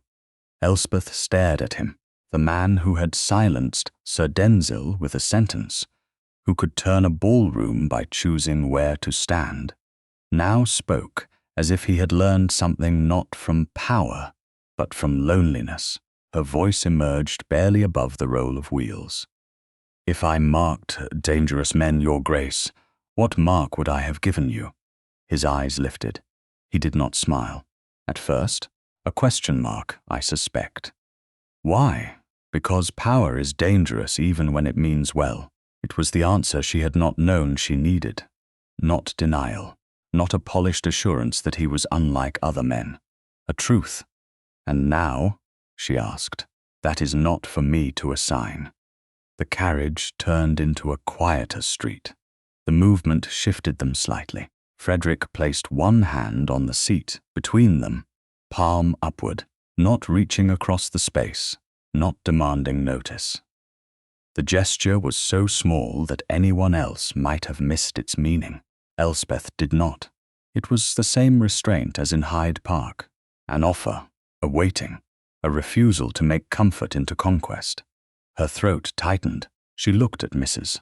Velor, who continued to study the window as if London architecture had become riveting. Then Elspeth looked back at Frederick's open hand. The afternoon had taken much from her. It had taken the fragile hope that being chosen would protect her from being misunderstood. It had taken the last illusion that Gwendoline's vanity was harmless. It had taken her private marks and dragged them toward public suspicion. But it had not taken her right to choose. Slowly, Elspeth lifted her hand and placed it in his. His fingers closed around hers with quiet care. He did not squeeze. He did not draw her nearer. He simply held on. The restraint of it broke something open in her, not into tears, but into breath. "I am so tired," she said. "I know." "No," she whispered. "I do not think anyone knows. I have stood in rooms for years remembering what everyone else wanted, which flowers Gwendoline preferred, which gentleman Amabel should avoid, which mother must not be offended, which man's smile meant danger. I remembered and remembered until I became nothing but memory." Frederick's thumb did not move over her glove. He kept still, as if even comfort required permission renewed by every moment. "You are not memory," he said. "You are witness." Elspeth closed her eyes briefly. The words settled differently. Memory could be used. Witness could speak. If Denzil can twist my warnings into slander, then every girl I tried to protect becomes proof against me. Only if we let his version stand. We. His hand remained steady around hers. "If you permit it." She opened her eyes. "I do not want to be hidden while men settle what my name means." "Then you will not be hidden. I do not want your rank to silence everyone before I have spoken. Then I will use it to keep the door open, not to answer for you." The promise did not solve the scandal. It did something more intimate. It respected the shape of her courage. The carriage slowed before Mrs. Veller's house, a modest but well-kept residence in a quieter part of Mayfair. Elspeth looked down and realized she was still holding Frederick's hand, not because etiquette had required it, not because a dance had placed it there, because he had offered and she had chosen. She withdrew gently before the footman opened the door. Frederick released her at once. Mrs. Velar turned from the window with dry innocence. "Ah, home already." Elspeth almost laughed. It came out unsteady but real. Frederick stepped down first, then handed Mrs. Velar from the carriage. When Elspeth descended, she accepted only the support required by propriety. Nothing more, but the memory of his hand travelled with her.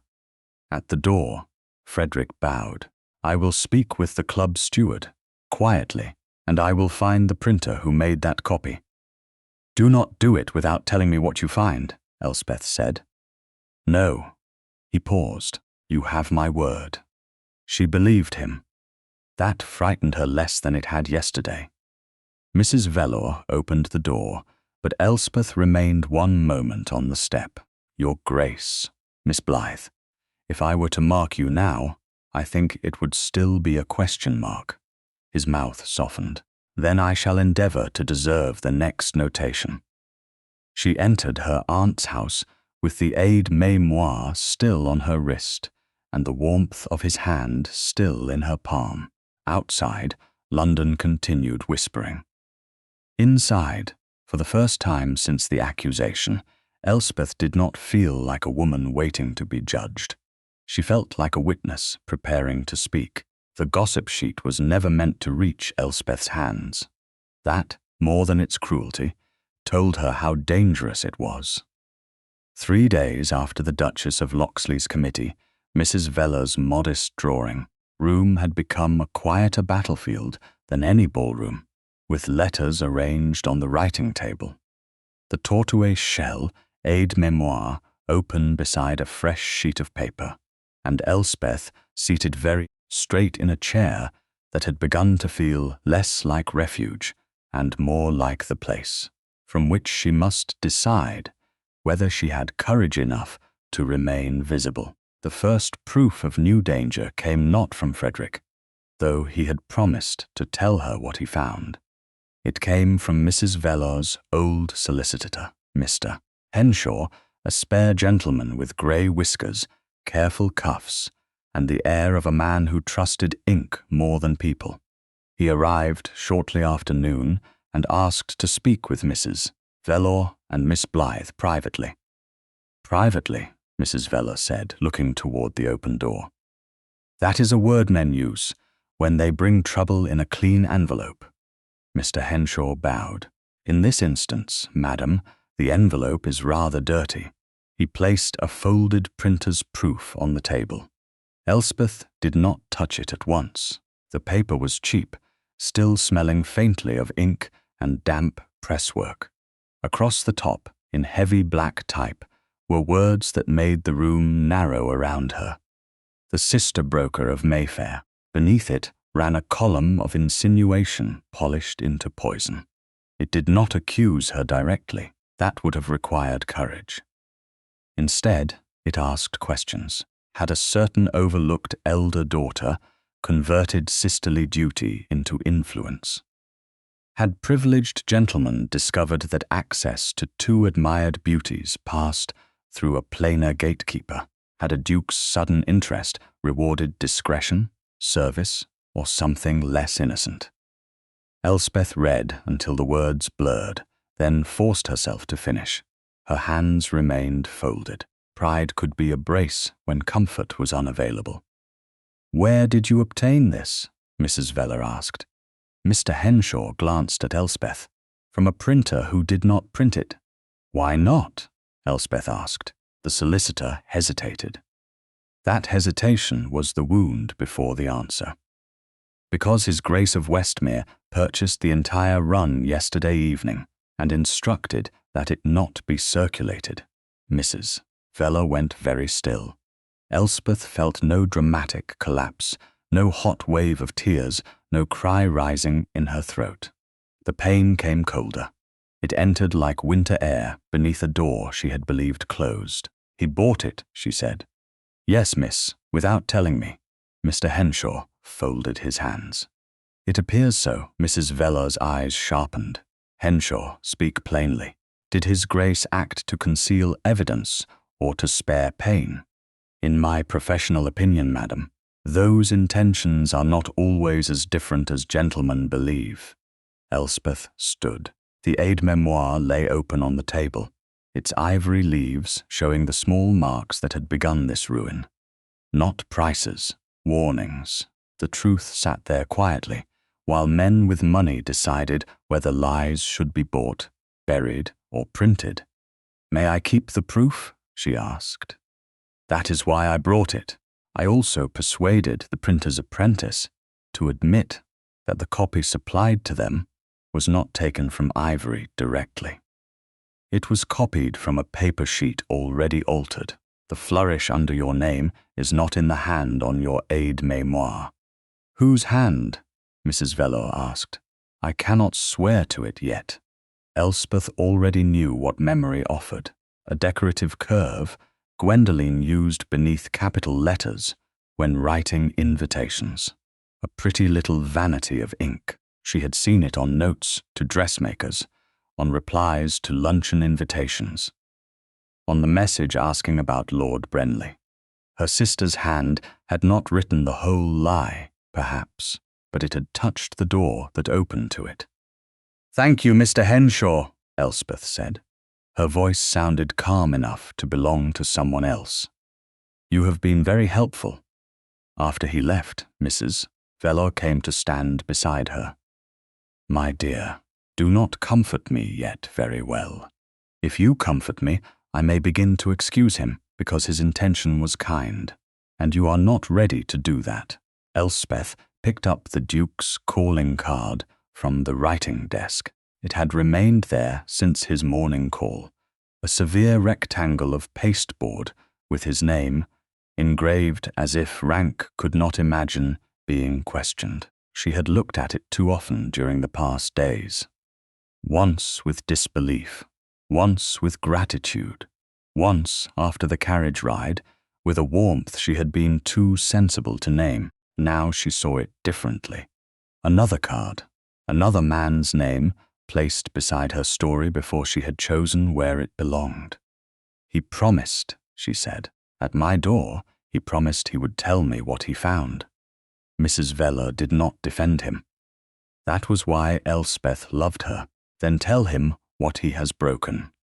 Elspeth sat and drew a sheet of paper toward her. She did not write a long letter. Long letters invited argument, explanation, and the softening of a truth before it could do its work. She wrote one line beneath his calling card, then folded the card inside the note and sealed it with plain wax. Do not save my reputation by burying my name. By late afternoon, the answer came not in ink, but in person. Frederick Aveling arrived at Mrs. Veller's house with no appointment, which would have been unforgivably improper if Mrs. Veller had not been the sort of woman who could make propriety sit up straight merely by entering a room. She received him in the front parlour, then sent for Elspeth. Elspeth paused outside the door long enough to gather herself. She would not cry. She would not scold like a wounded girl whose first tenderness had been mishandled. She would speak as a woman whose name belonged to her. When she entered, Frederick rose at once. The sight of him hurt before he spoke. He looked tired, not dishevelled, never that, but there was strain around his eyes and a severity in his mouth turned inward instead of outward. Miss Blythe, he said. Your Grace, Mrs. Veller sat near the window with her embroidery and the expression of a chaperone who had every intention of hearing enough. Frederick held Elspeth's returned card in his hand. I deserved this. Yes, Elspeth said. His face changed at her directness. He did not appear offended. If anything, he seemed relieved to find the wound named cleanly. I learned of the proof sheet yesterday. It was vile. I thought, if I stopped it before it reached the street, I could prevent further harm. You prevented me from answering. The sentence landed between them. Frederick did not interrupt. You said my belief could not be my defense, she continued. You said truth had to enter the room with me. Then you found a printed lie with my name in it, and decided the best room for it was a locked drawer. I did. Why? His hand closed around the card, then opened again, as if he did not trust himself to hold anything tightly. Because I was angry. At me? Never. The word came too quickly to be polished. At them, at Pike, at Hyacinth, at every idle gentleman who could read that sheet over breakfast and feel entertained by your injury. I have spent years learning how to stop men before they do public damage. Influence, money, pressure, silence. I know those tools too well. And so you used them. Yes, his voice lowered. And in doing so I forgot that silence has been used against you all your life. Elspeth had prepared herself for excuses. The absence of them left her unsteady. You did not forget, she said. You decided my pain mattered more than my voice. He took that as he should have taken it, without flinching away from responsibility.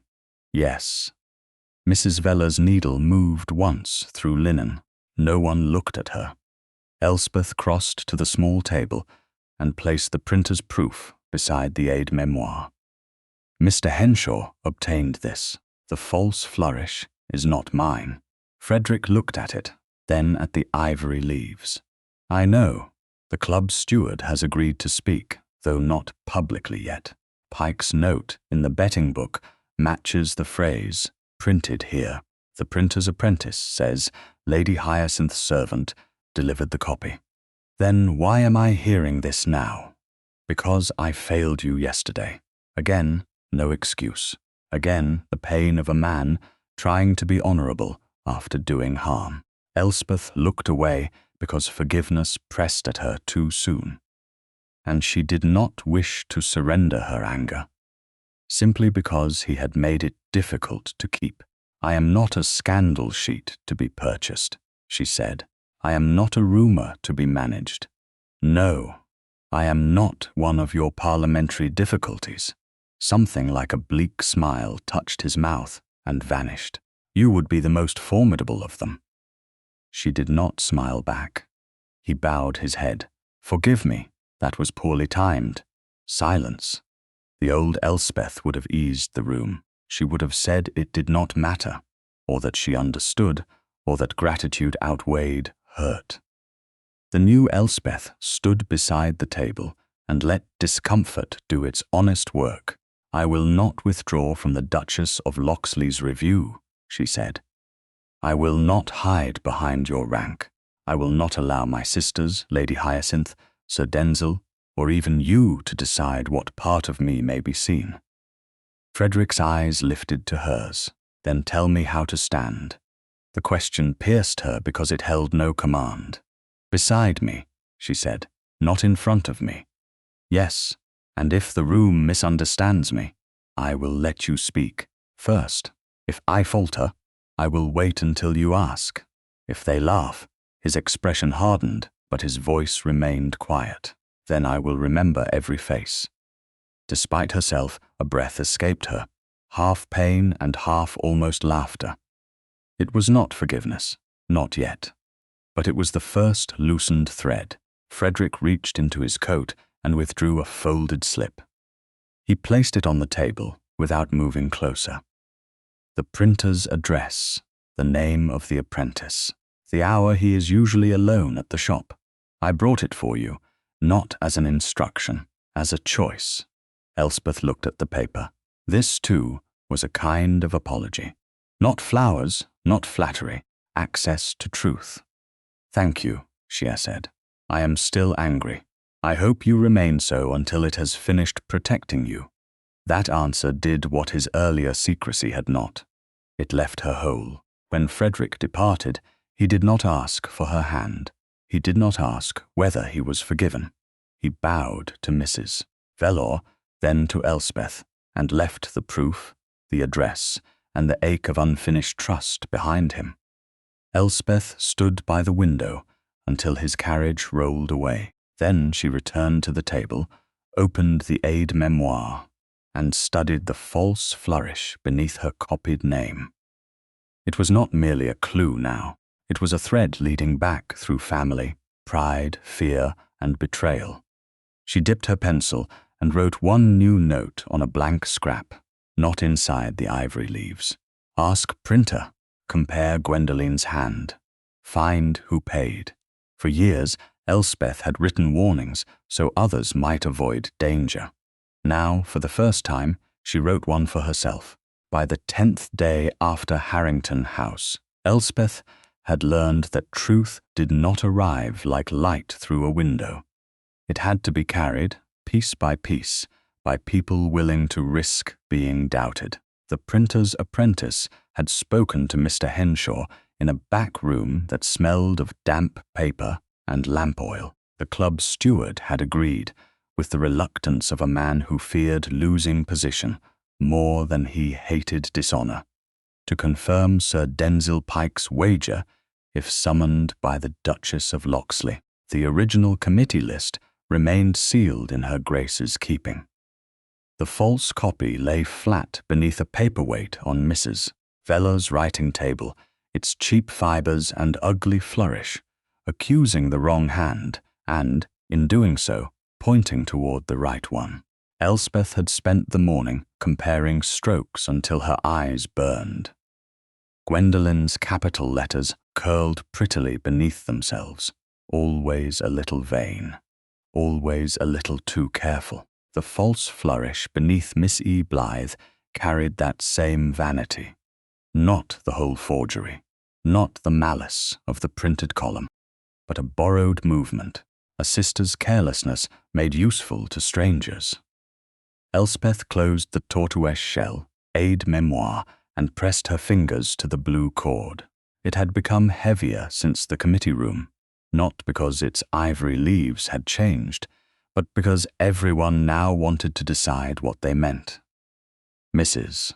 Velor stood near the window, watching a carriage draw up outside. His Grace has come. Elspeth did not rise at once. Did he send a card? Yes. Then he remembers manners.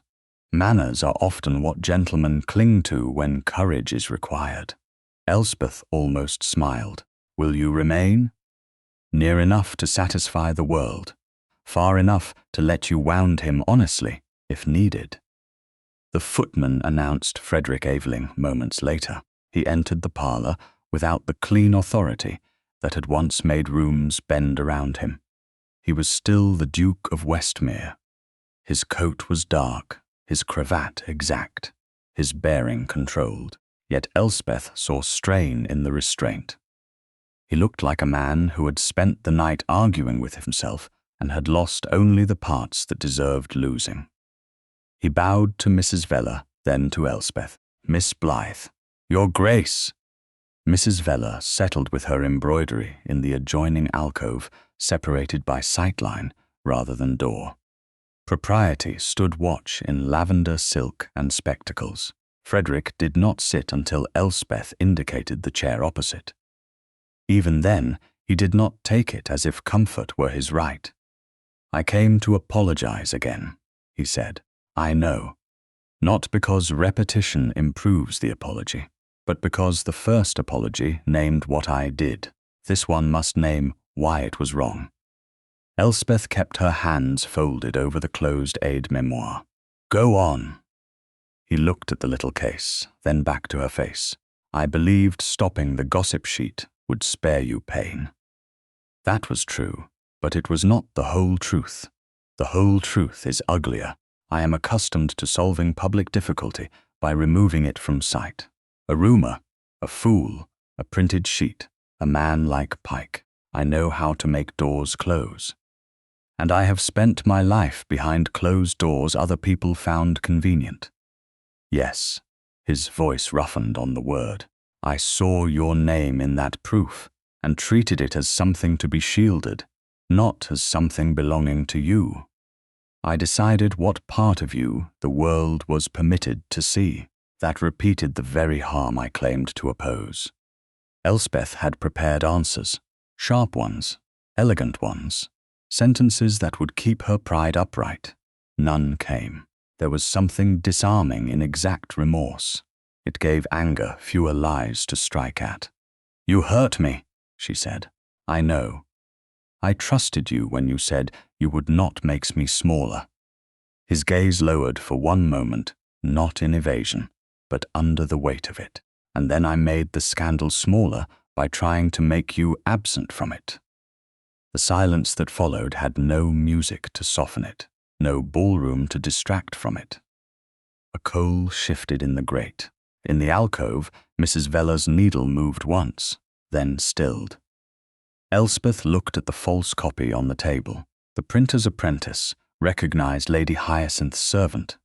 Yes, he will state it before the Duchess, if called. And the club steward? He will confirm the betting book. Pike wrote the phrase about 3 introductions arranged, not in the same hand as the false flourish. The phrases match the gossip sheet closely enough to matter. And Gwendoline? Frederick paused. There is evidence of her hand in the sample, not enough to show she designed the scheme. Enough to show she allowed access, or wrote something she should never have written. The pain came despite expectation. Elspeth drew a slow breath. I thought so. I am sorry. Do not be sorry for that yet. I have not decided what part of me is grief and what part is fury. Both are entitled to speak. The answer made her look at him. You have been speaking with my aunt. Your aunt terrifies me. From the alcove, Mrs. Veller said, Good. Despite herself, Elspeth laughed. It was brief and fragile, but it was real. Frederick looked at her as if the small sound had given him more relief than forgiveness would have done. That tenderness was dangerous. She stood and moved to the writing table before it could soften her too quickly. I will not let you rescue me in the room. He rose but did not approach. No, I first. Yes, if Lady Hyacinth smiles as if I am a servant who has forgotten her place, I will still speak first. Yes, if Denzil laughs, then I will want to break his composure. Her eyes flashed to him. He held up one hand slightly, not in surrender, but in correction of himself. And I will not unless you ask me to intervene. If Gwendoline cries, that was the hardest question. It was also the one that mattered most. Frederick's expression softened. Then you may love her and still require the truth. Elspeth turned away because that answer found the wound beneath the scandal. I do love her, she said, almost angrily. I know she is vain. I know she has been cruel through carelessness. I know she let them make use of what she should have protected. But I remember when she was 8 and afraid of thunder, she slept in my bed for a month. I remember Amabel with jam on her chin and no front teeth. I remember Mama writing kindness in this very aide-mémoire before she began measuring daughters like invitations. Her voice wavered, and she hated that it did. I remember everything. That is my trouble. Frederick came no closer, but his voice did. It is also your gift. Gifts should not feel like being used. No. They should feel like being known. Elspeth looked at him then. The room seemed quieter than before, not empty, waiting. The anger was still there. The hurt, too. But beneath both lay the memory of his hand offered in the carriage, palm upward, asking for nothing. I need to know something, she said. Anything. When we stand before that room, can you bear to let them misunderstand me for a little while? Truly bear it? Not rush in because you are angry. Not cover the silence with your title. Not make me safer by making me secondary, he answered without pride. I can bear it if you tell me that is what you need. I cannot promise it will be easy. I am not asking easy. Then yes. And if I fail, then you will fail while speaking in your own voice. But I do not think you will fail. The certainty was quiet. It did not glitter. It steadied. Elspeth's fingers loosened around the aide-mémoire. The blue cord slipped against her wrist. She took one step toward him before she had decided to move. Frederick went still. He understood the moment before she did, and because he understood it, he did not claim it. Elspeth, he said softly, the first time he had used her Christian name without the shelter of formality. The sound of it in his voice nearly undid all her careful defenses. May I hold you? She could have said no. The knowledge mattered. He had left the choice whole. Elspeth stepped closer, close enough to feel the warmth of him without touching. Yes, she whispered. His arms came around her slowly, reverently, as if he were receiving something entrusted, not taking something offered. She rested her brow for one brief moment against his coat, and the breath she had been holding for days left her. She did not collapse. She did not surrender judgment. She simply allowed herself to be held by a man who had hurt her, named the hurt, and chosen to learn the shape of her courage. His embrace tightened only when her hands lifted to his sleeves, not before. I have spent years remembering everyone else, she said against the dark cloth. Then let me remember this, he answered. The first time you allowed someone to stand with you before the room did. She drew back before longing could outrun wisdom. He released her at once.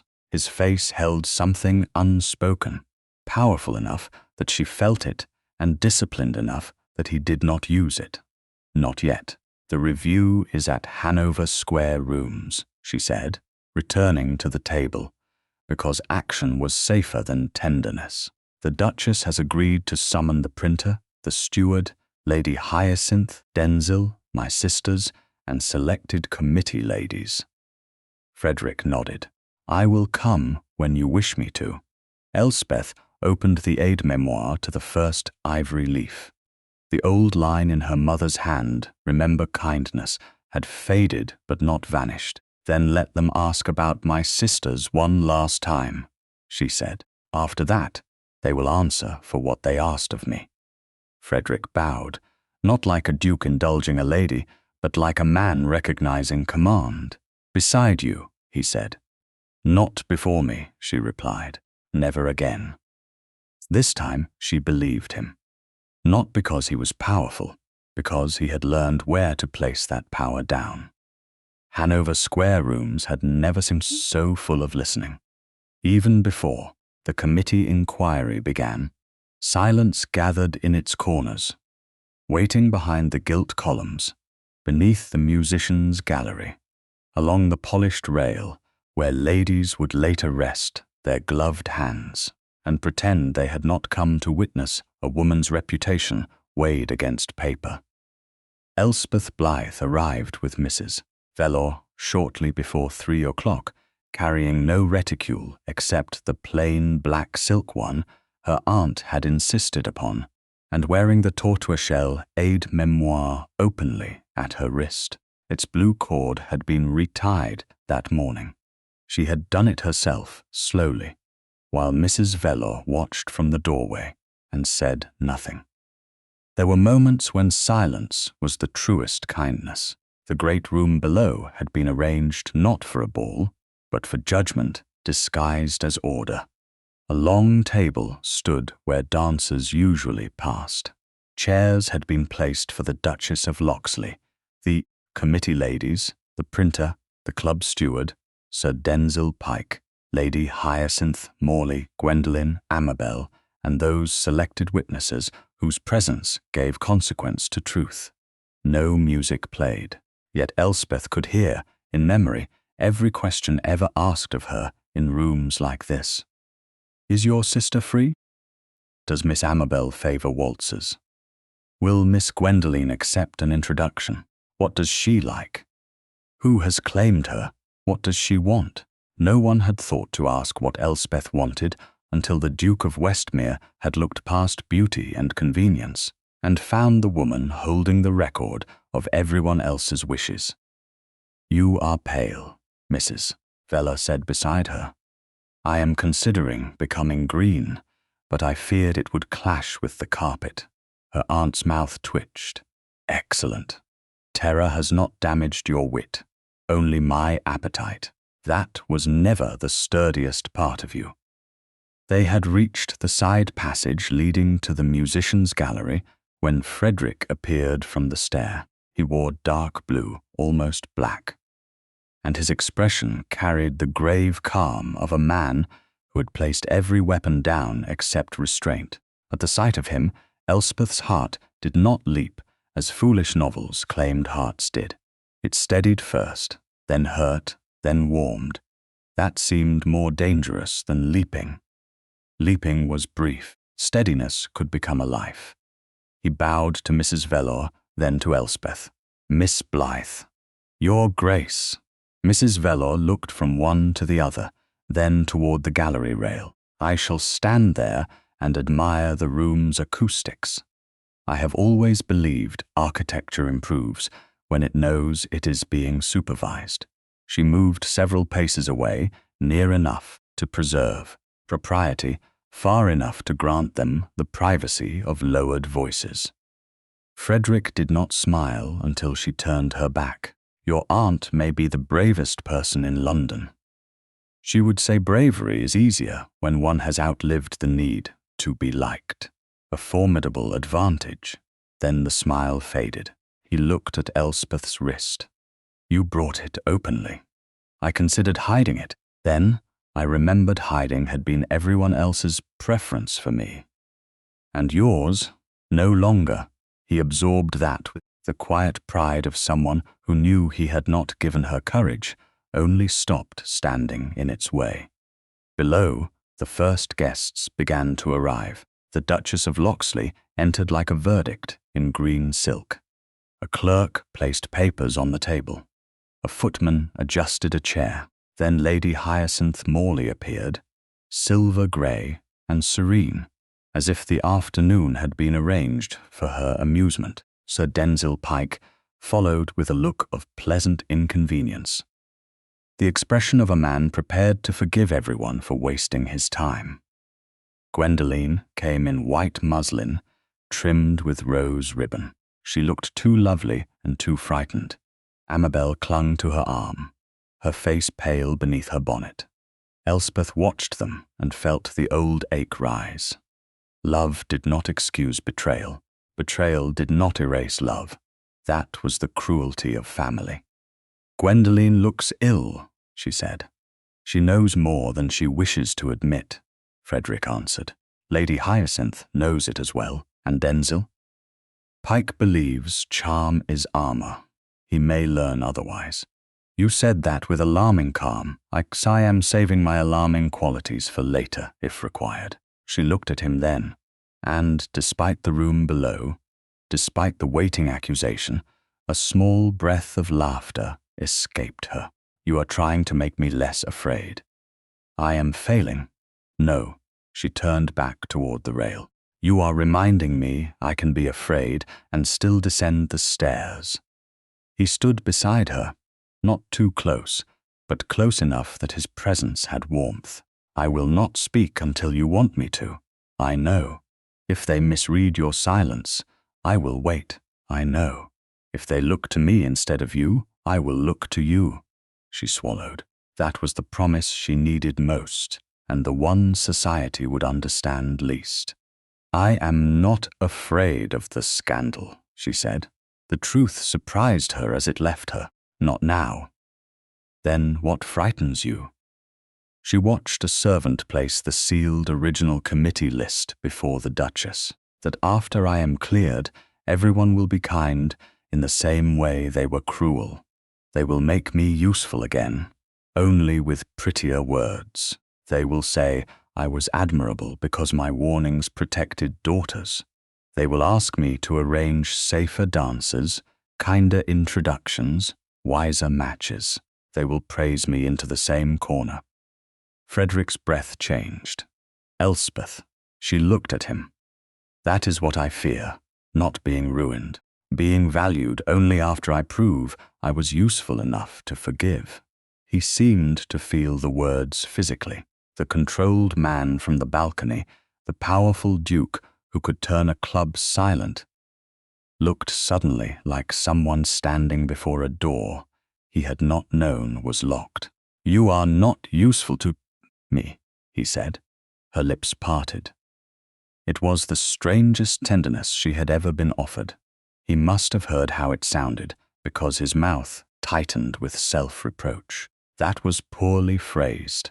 "No," she said softly. "It was not. I mean that I do not care for you because you arrange rooms, or read motives, or remember danger. Those things are part of you, and I honor them. But if tomorrow you burned every list and never placed another lady beside another gentleman, I would not find you diminished." The word care moved between them, not as confession yet, but as something nearly as dangerous. Elspeth felt it settle in the place where loneliness had lived longest. "You must not say too much before the inquiry." His gaze held hers. "I know. If I say what I want to say now, it may sound like rescue, or pressure, or gratitude dressed too warmly. What do you want it to sound like? Truth. When you are free to receive it or refuse it." Her hand tightened around the rail. Below, Lady Hyacinth's voice drifted upward. "Gwendoline, my dear, you must not tremble. If one tells the truth simply, the room often mistakes it for innocence." Sir Denzil answered, amused, "If Miss Gwendoline falters, I shall help her remember the essential parts." Gwendoline said something too low to hear. Lady Hyacinth replied, sharper now. "You need only say your sister kept the marks. Let others decide what they meant." Frederick's expression hardened. Elspeth's stomach turned cold. There it was. Not full confession, but enough. The shape of the trap stood plainly beneath them. Gwendoline had given them access. Hyacinth had shaped it. Denzil had priced it. "She is afraid," Elspeth said. "Yes. I am angry with her. You may be. I still do not want them to crush her. then speak truth in a way that leaves room for remorse. Elspeth looked at him quickly. How do you know exactly where to place mercy? I don't. I am learning from you. The answer nearly broke her composure, not because it flattered, but because it surrendered superiority. Below, the Duchess of Locksley struck the table once with the handle of her fan. We shall begin in 5 minutes. Footsteps shifted. Chairs moved. The afternoon tightened toward its purpose. Frederick turned fully toward Elspeth. Before we go down, may I ask one selfish thing? Her pulse changed. That depends upon the degree of selfishness. Moderate by ducal standards. Alarming, then. His eyes warmed, but only briefly. May I kiss you before we face them? The world did not stop. A footman crossed the floor below. Mrs. Veller inspected the opposite wall with heroic concentration. Somewhere outside, a carriage wheel struck a stone, yet inside Elspeth, everything grew very quiet. This was not a ballroom touch required by music, not a hand offered in grief, not an embrace after apology. This was desire made honest and restrained enough to ask. She could refuse. The knowledge came first, and because it came first, warmth followed without fear. Yes, she said. Frederick did not move at once. His eyes searched hers, not doubting her word, but honoring its weight. Then he stepped nearer, slowly enough that she could have turned away. She did not. He touched no more than her gloved hand and the air near her cheek until she lifted her face. His kiss was brief, tender, and profoundly careful. It held no claim. It asked no promise. It gave courage without trying to become the reason for it. When he drew back, Elspeth remained still for one breath, then another. The fear was still there. So was the scandal below. Her trembling sisters. Hyacinth's polished cruelty, Denzil's smile, the sealed list, the false page, the waiting room. But something else stood with them now. Not rescue, not obligation. Choice. Mrs. Veller cleared her throat from the rail. The acoustics are indeed excellent. One hears even silence beautifully. Elspeth almost laughed, and the sound restored her to herself. Frederick stepped back at once. The proper distance returned. His face had changed, not softened into foolishness, deepened. When this is done, he said, I will ask you something with no audience. You may ask, she said. I have learned the value of answering for myself. Then I will deserve the answer by waiting for it. The Duchess's voice rose from below. Miss Blythe, if you are ready. Elspeth opened the aide-mémoire to the first marked leaf. The ivory glowed faintly beneath her gloved fingers. She looked once at Frederick. He did not offer his arm, not because he withheld support, but because this descent had to begin as hers. He bowed his head. Elspeth turned toward the stairs. Step by step, she descended from the musicians' gallery into the room where everyone had once asked her about someone else. This time, she carried her own name, her own marks, and her own voice. This time, when society looked up, she did not lower her eyes. Elspeth reached the foot of the stairs alone, and for one suspended moment, Hanover Square rooms seemed to hold its breath around her. The long table waited under the high windows. The Duchess of Locksley sat at its head with the sealed committee list before her, severe and splendid in dark green silk. Lady Hyacinth Morley sat to the right, silver-grey skirts arranged in perfect folds, her expression smooth enough to make innocence look theatrical. Sir Denzil Pike leaned back with the easy posture of a man who believed rooms forgave charm before they examined evidence. Gwendoline sat pale and rigid beside Amabel, whose gloved hands were clasped so tightly Elspeth feared the seams might split. The printer's apprentice stood near the end of the table, hat crushed in nervous fingers. The club steward from St. James's kept his eyes on the floor. Committee ladies filled the remaining chairs. They had come, all of them, because a woman's name had become interesting only after someone tried to soil it. Frederick descended after her, not beside her, and took his place near the wall rather than at the table. He was a duke. The room wanted to turn toward him.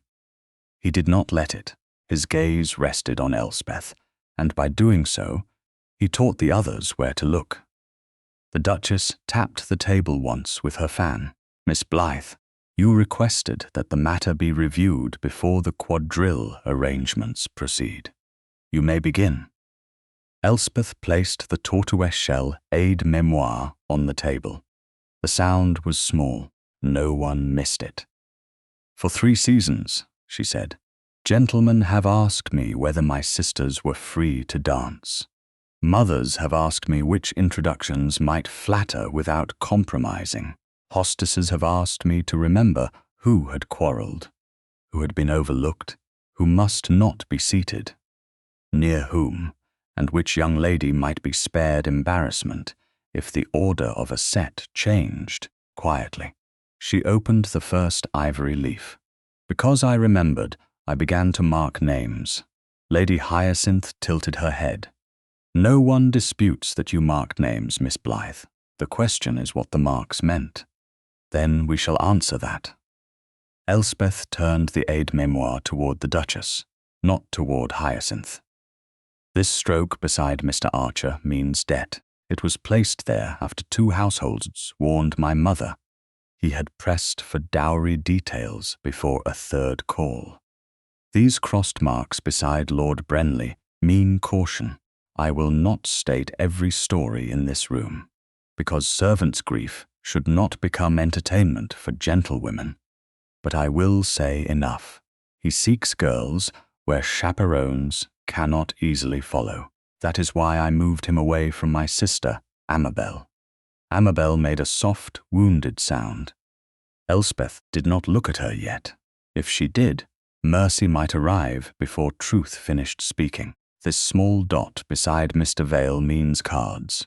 He is not wicked, but he is weak where gaming is concerned. I would not have placed a trusting girl beside him during a supper set where wagers were already being discussed." These marks were never prices. They were warnings. The room remained still. The lavender lady from the earlier committee pressed a hand to her throat. "If that is so," Lady Hyacinth said, "one wonders why the copy presented to the committee showed values." "Because it was not a copy of my aide-mémoire." Elspeth laid Mr. Henshaw's printer's proof beside the false page. It was a copy of an altered paper, delivered to a printer with instructions for a gossip column naming me the sister broker of Mayfair.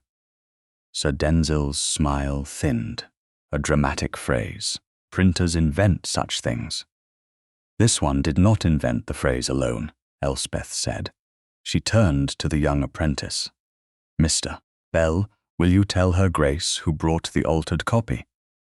The apprentice swallowed. "A servant in Lady Hyacinth Morley's livery, miss." He said it was to be set quickly and quietly. Lady Hyacinth gave a faint laugh. "Servants borrow livery. Boys mistake households. Surely we do not ruin reputations on an apprentice's nerves." The Duchess of Locksley looked at the apprentice. "Did you receive payment?" "Yes, Your Grace, half in advance. The rest promised after printing." "By whom?" He glanced at Hyacinth and paled. "By the same servant, Your Grace." But he carried a note sealed with Lady Hyacinth's silver wax. The room shifted, not loudly. Truth rarely needed volume once it had a seal. Denzil sat forward. "This is becoming unpleasantly theatrical. A lady's servant and a printer's boy hardly explain Miss Blythe's convenient markings." "No," Elspeth said. "You explain the rest." He laughed. "I beg your pardon." Elspeth turned to the club steward, Mr. Nairn. The steward looked as if he would rather face a charging horse than a table of titled women. but he bowed. Sir Denzil wrote Miss Blythe's name in the private book at the club, Your Grace. The note said 3 introductions arranged. Possible brokerage. Several gentlemen saw it. Denzil's face hardened, a jest among men. Frederick's voice came from the wall, calm and cold. A coward's phrase when the jest begins to cost him. Every head turned. Frederick did not move from his place. Continue, Miss Blythe. He gave the room nothing more. Elspeth felt the support and the restraint together. The phrase in the betting book appears almost word for word in the gossip proof, she said. The false copy uses altered marks and one flourish beneath my name. That flourish is not mine. She lifted a folded note. It matches a hand in my family. Gwendoline's face crumpled before Elspeth said her name. I didn't know, she whispered. Elspeth, I didn't know they would make it that. Amabel turned to her. Gwendoline? Gwendoline covered her mouth, then dropped her hand as if even hiding had become useless. Lady Hyacinth asked how Elspeth made her marks. She said everyone was curious, because Westmere had noticed her. I was angry. I thought if people knew Elspeth kept lists, they would see she wasn't so mysterious. I wrote a sample, only a sample. Sir Denzil said it was harmless. And you believed him? Elspeth asked. The question was not loud. It hurt more for that. Gwendoline began to cry. I wanted them to stop looking at you as if you had become more important than us. Amabel's eyes filled. I knew she showed them something. I didn't tell you. I thought it would only embarrass you for a day. I'm sorry, Elspeth. I'm so sorry. Lady Hyacinth closed her fan. How touching. Sisters quarrel. Gentlemen jest. Printers exaggerate. Must we pretend Miss Blythe is a martyr because she was careless with private notes?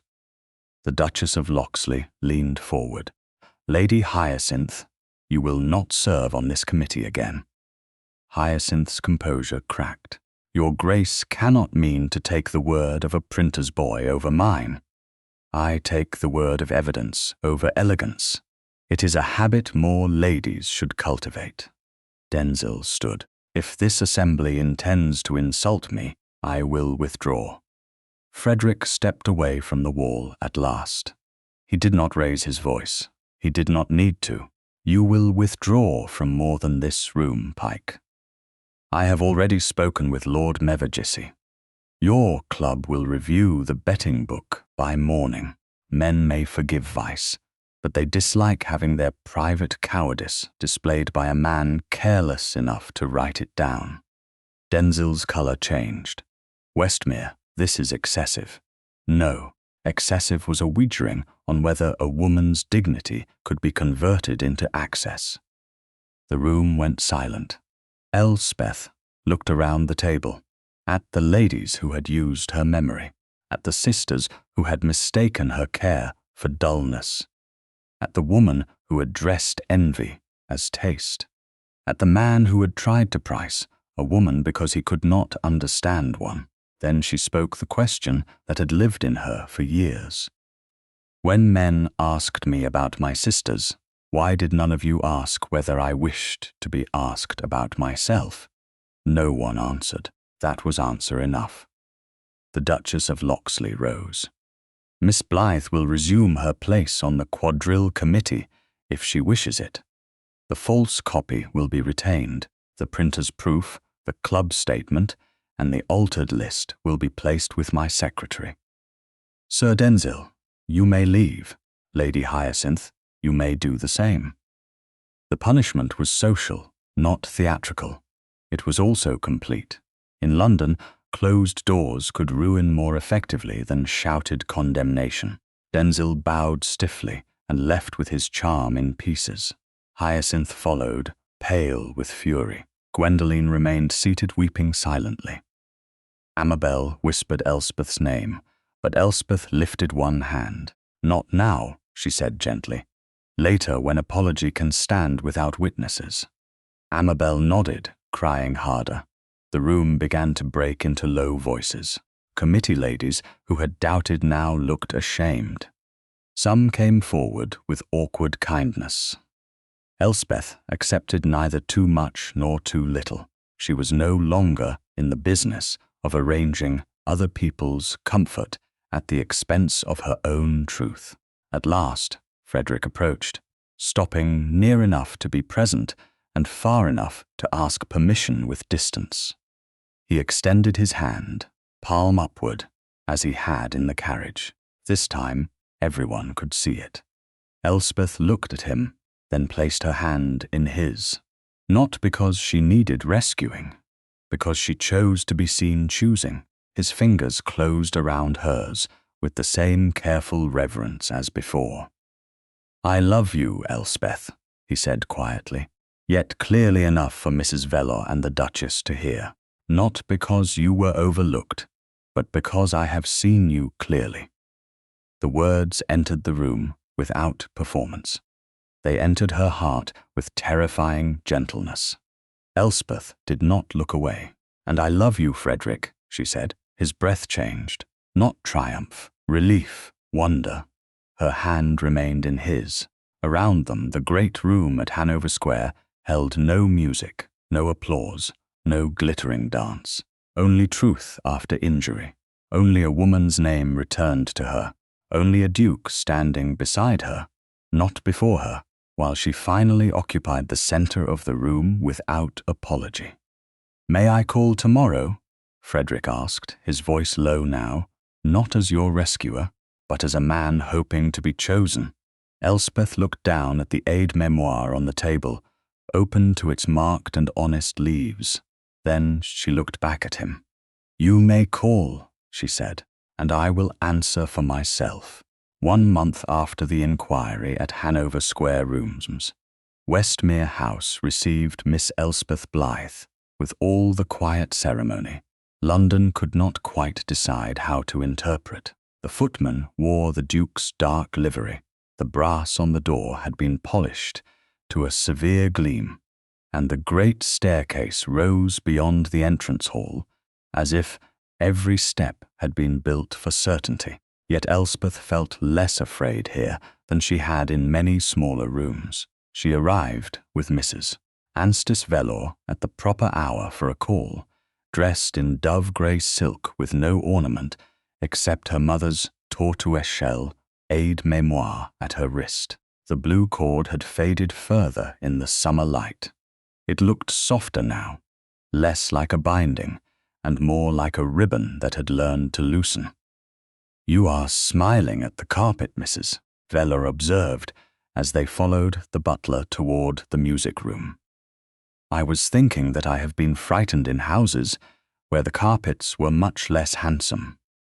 "Good. Terror should at least have taste."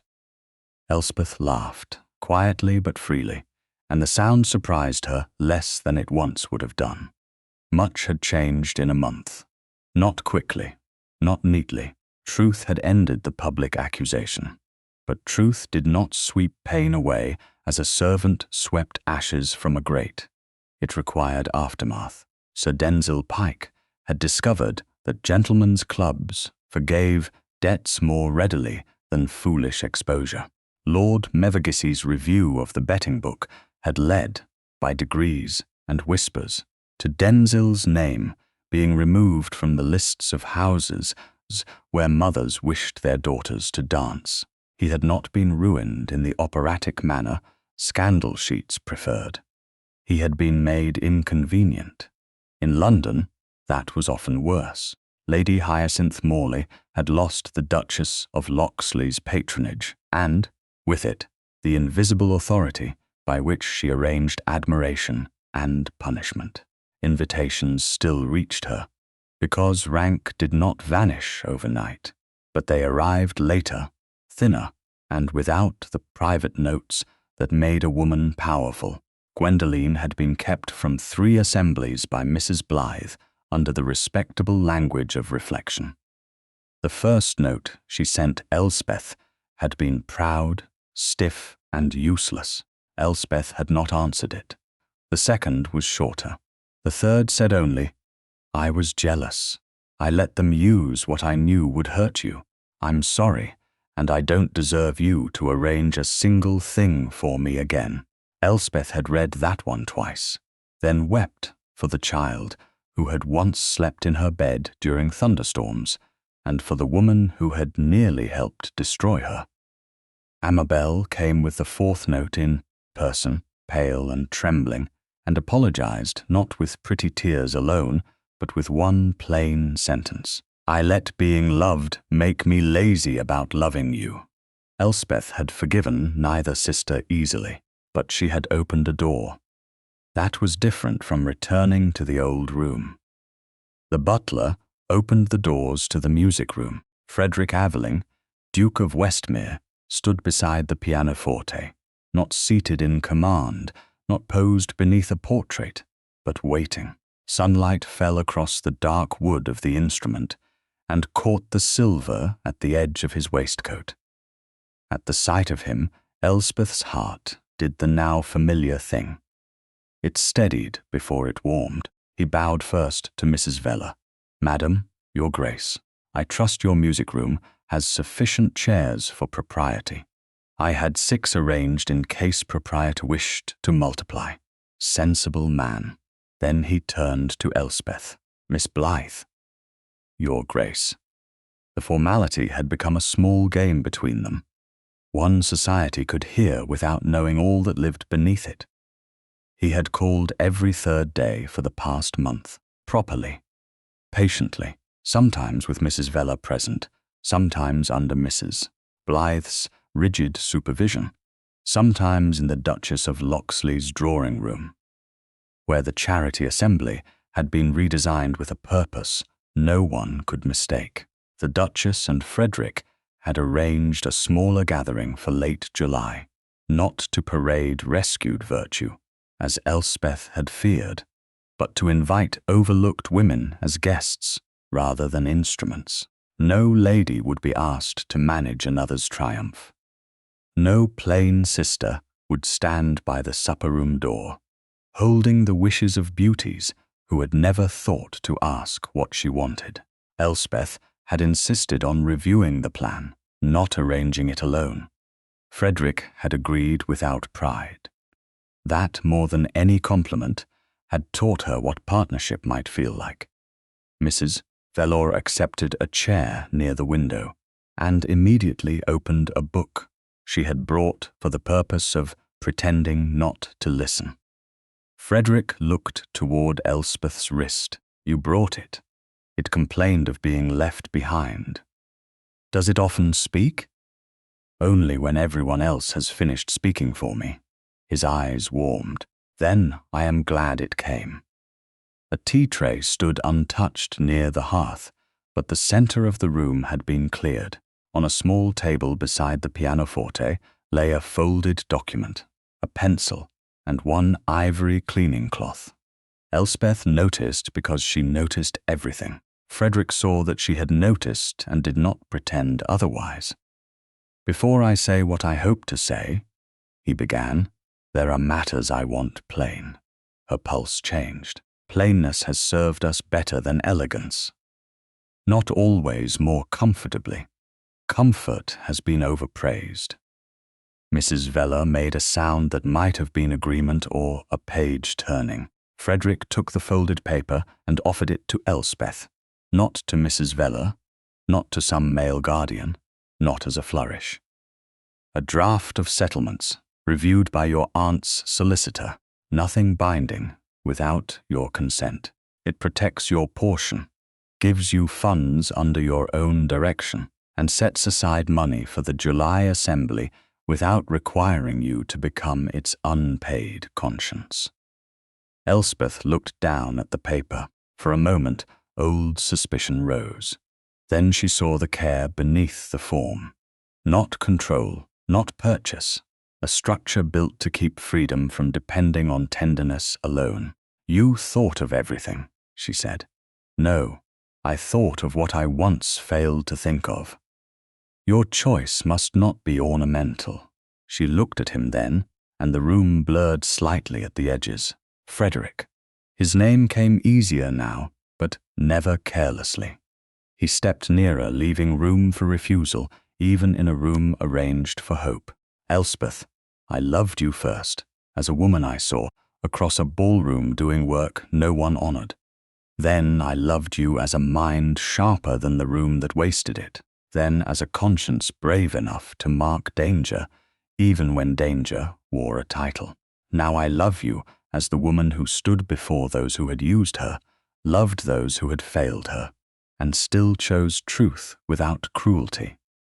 His voice lowered. I am not asking to rescue you. I am asking whether you will let me spend my life being chosen by you, corrected by you, and trusted only as far as I keep deserving it. Will you marry me? The question did not fall like a command. It stood between them, open-handed. Elspeth looked at Mrs. Velour, whose book had risen suspiciously high. Then she looked at the aide-mémoire at her wrist. She remembered the supper room at Harrington House, the gentleman who called her the most efficient route to beauty in London, the blue cord sliding from her glove.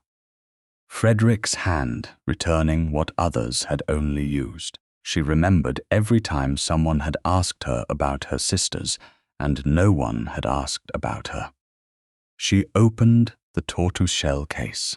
The marked leaves were still there, honest and scarred with meaning. The last ivory leaf remained blank. Frederick picked up the pencil, but did not write. Instead, he held it out to her.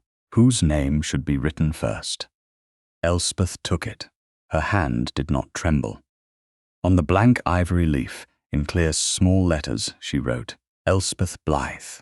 For a moment, she simply looked at it, her own name, not in a margin, not beneath Gwendoline's engagements or Amabel's admirers first. There, she said, and her voice was unsteady with joy rather than hurt. Now I can answer you. Frederick's eyes shone with what he would not make theatrical. And your answer? She closed the aide-mémoire, but did not fasten the cord. It rested loose around her wrist. Yes, I will marry you, not because you chose me before a room, because you learned to stand beside me after it. He bowed his head over her hand and kissed it with reverence. I love you, Elspeth. She lifted her free hand to his cheek, a touch so gentle it seemed to quiet even the sunlight. And I love you, Frederick. His breath caught. May I kiss you? Yes, she said, smiling now. And this time, no room is waiting to judge us. He kissed her softly, still careful, but no longer shadowed by fear. It was brief enough for propriety, and deep enough for promise. Mrs. Velour turned a page with heroic violence. Elspeth laughed against Frederick's shoulder, and he laughed too, low and astonished, as if happiness had arrived wearing no armor at all. Later, there would be letters to write, apologies to answer, a mother to manage, sisters to forgive in measured steps, assemblies to attend, and a future to build with care. But for that moment, in the music room at Westmere House, nothing more was required of her. Not usefulness, not memory, not sacrifice dressed as duty, only her name written first on a blank ivory leaf, and the faded blue cord resting loose around her wrist, no longer binding her to anyone else's wishes.